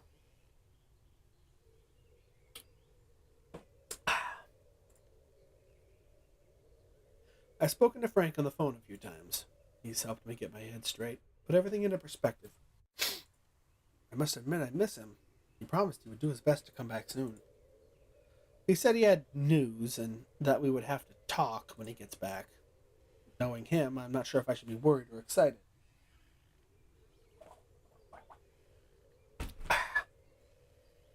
Wet my whistle. Then there's the Bortines. I haven't seen them in a while. Uh-oh! Sometimes I think of Celine Maltaire. I'm not sure I've got her figured out. I felt there was something going on when I met her at the cocktail party. Perhaps I could call her. Maybe we could see each other again.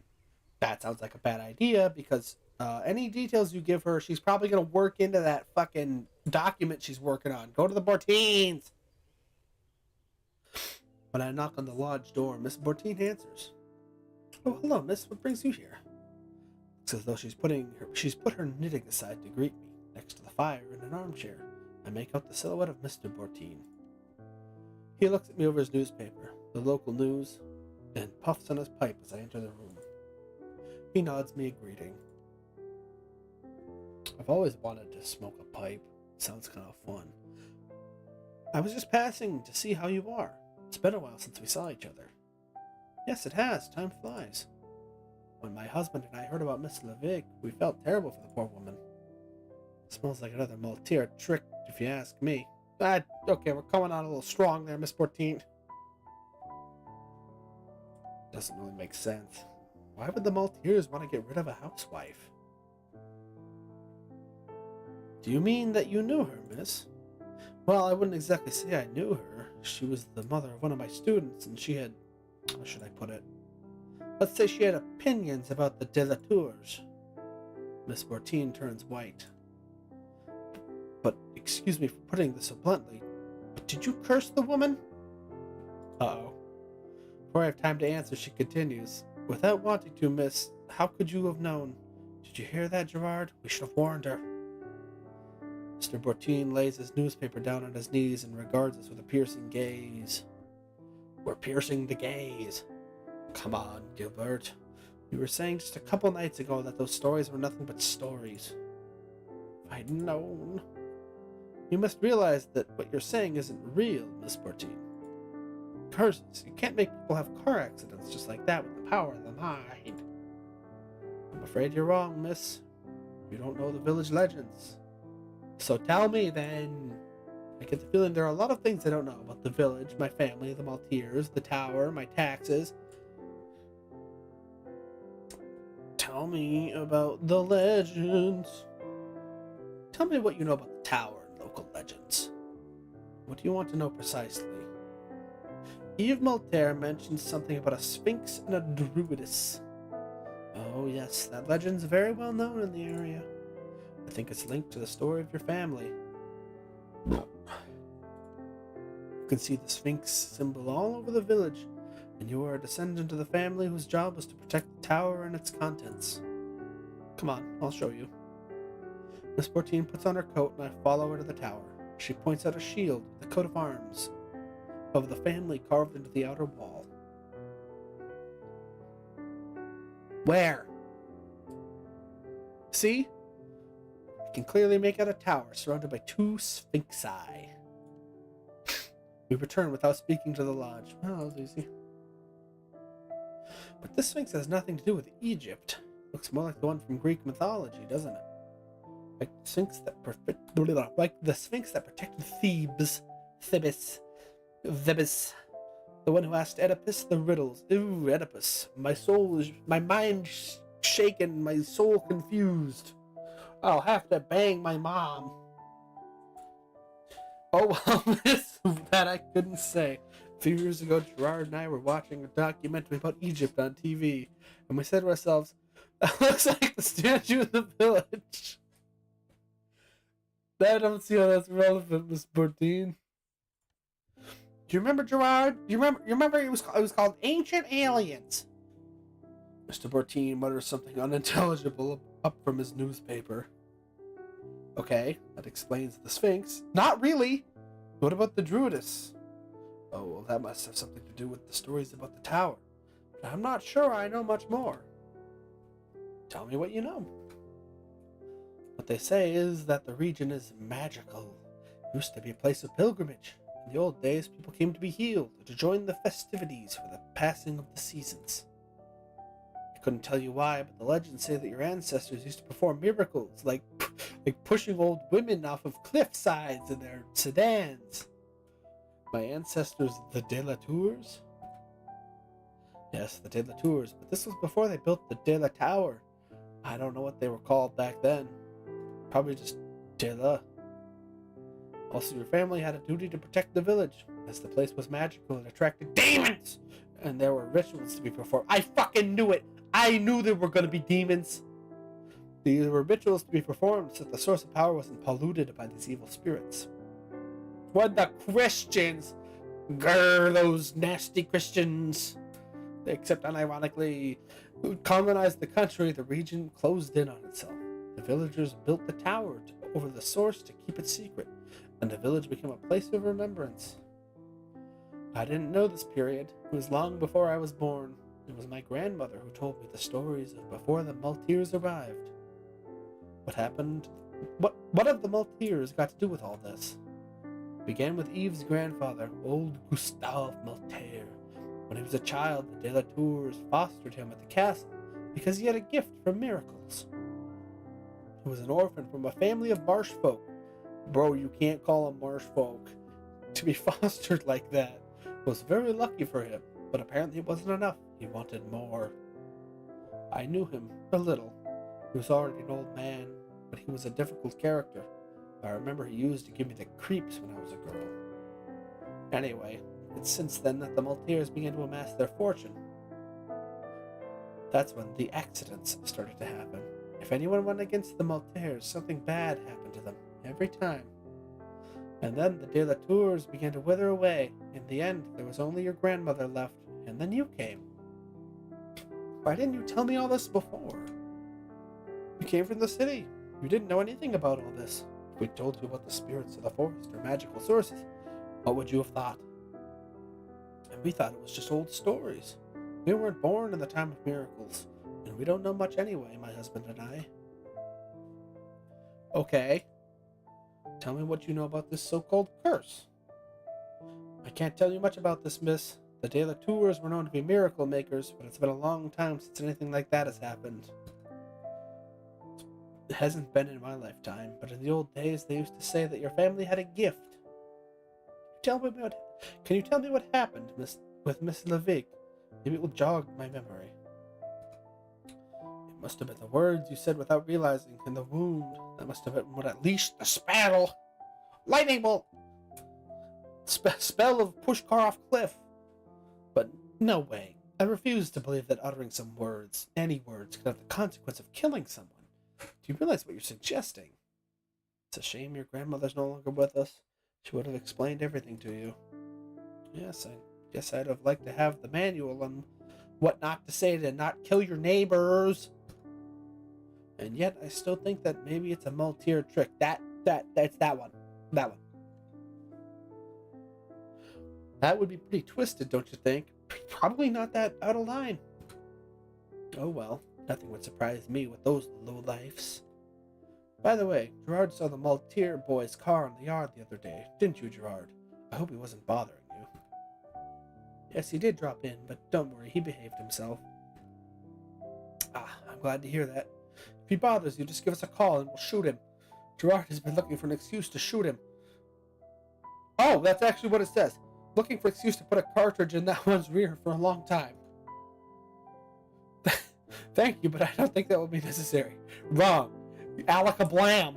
Cast spell of gun. Tell me more about Miss Levick and how I killed her. I wouldn't exactly say I know her. Let's say she was the talk of the village some years back. Really? Why? Her husband was a brute. The type who drinks too much, if you see what I mean. There were several incidents. Went on for a few years. Beatrice Levick would never have filed for divorce. She's Catholic. And yet Yves Maltaire was very supportive when her husband disappeared. Disappeared? You mean he died? No. Well, I don't know. Just like that, he was never seen again. They say Yves Maltaire drove him out of the village. Beatrice Levick was sure it was thanks to the Maltaires, and as she worked at the town hall, well, it was best not to speak ill of Mr. Mayor when she was around. I see. That said, Yves did a good thing there, didn't he? That depends. No one really knows what happened to Mr. Levick. And even so, one good deed doesn't redeem a lifetime of wrongs, does it? He's probably in the tower. They probably stuffed him in the tower. But that means his son Jean-Baptiste is an orphan. Well, yes, but don't worry too much about him. We don't care about kids here. His aunt took him in. You must know her. She's the wife of the fishmonger. You know, at the market. They're a good family. I'm sure they'll take care of him as if he was their own. Guess it's not such a bad thing then. Okay, bye-bye. I have to go. Thanks for answering my questions. So now you know everything. I don't.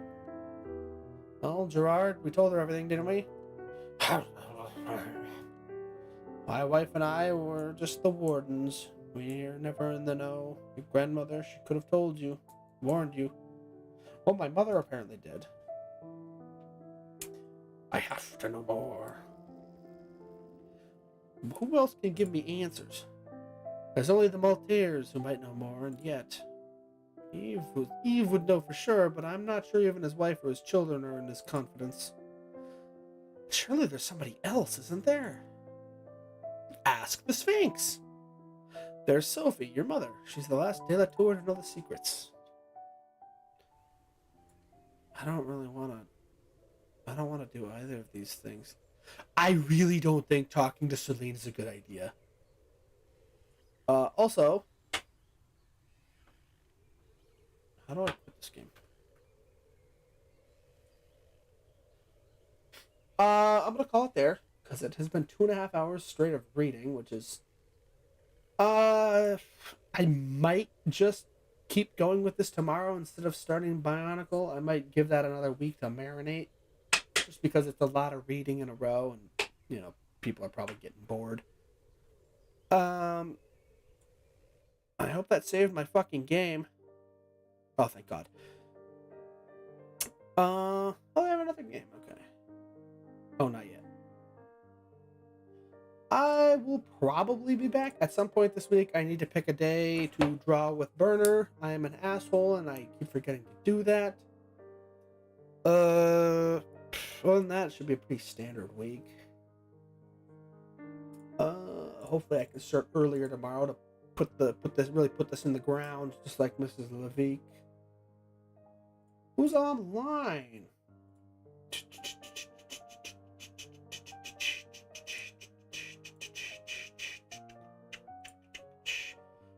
Let's see. Excuse me. Rosetta Stone. We haven't rated Eros in a while. It's been a while.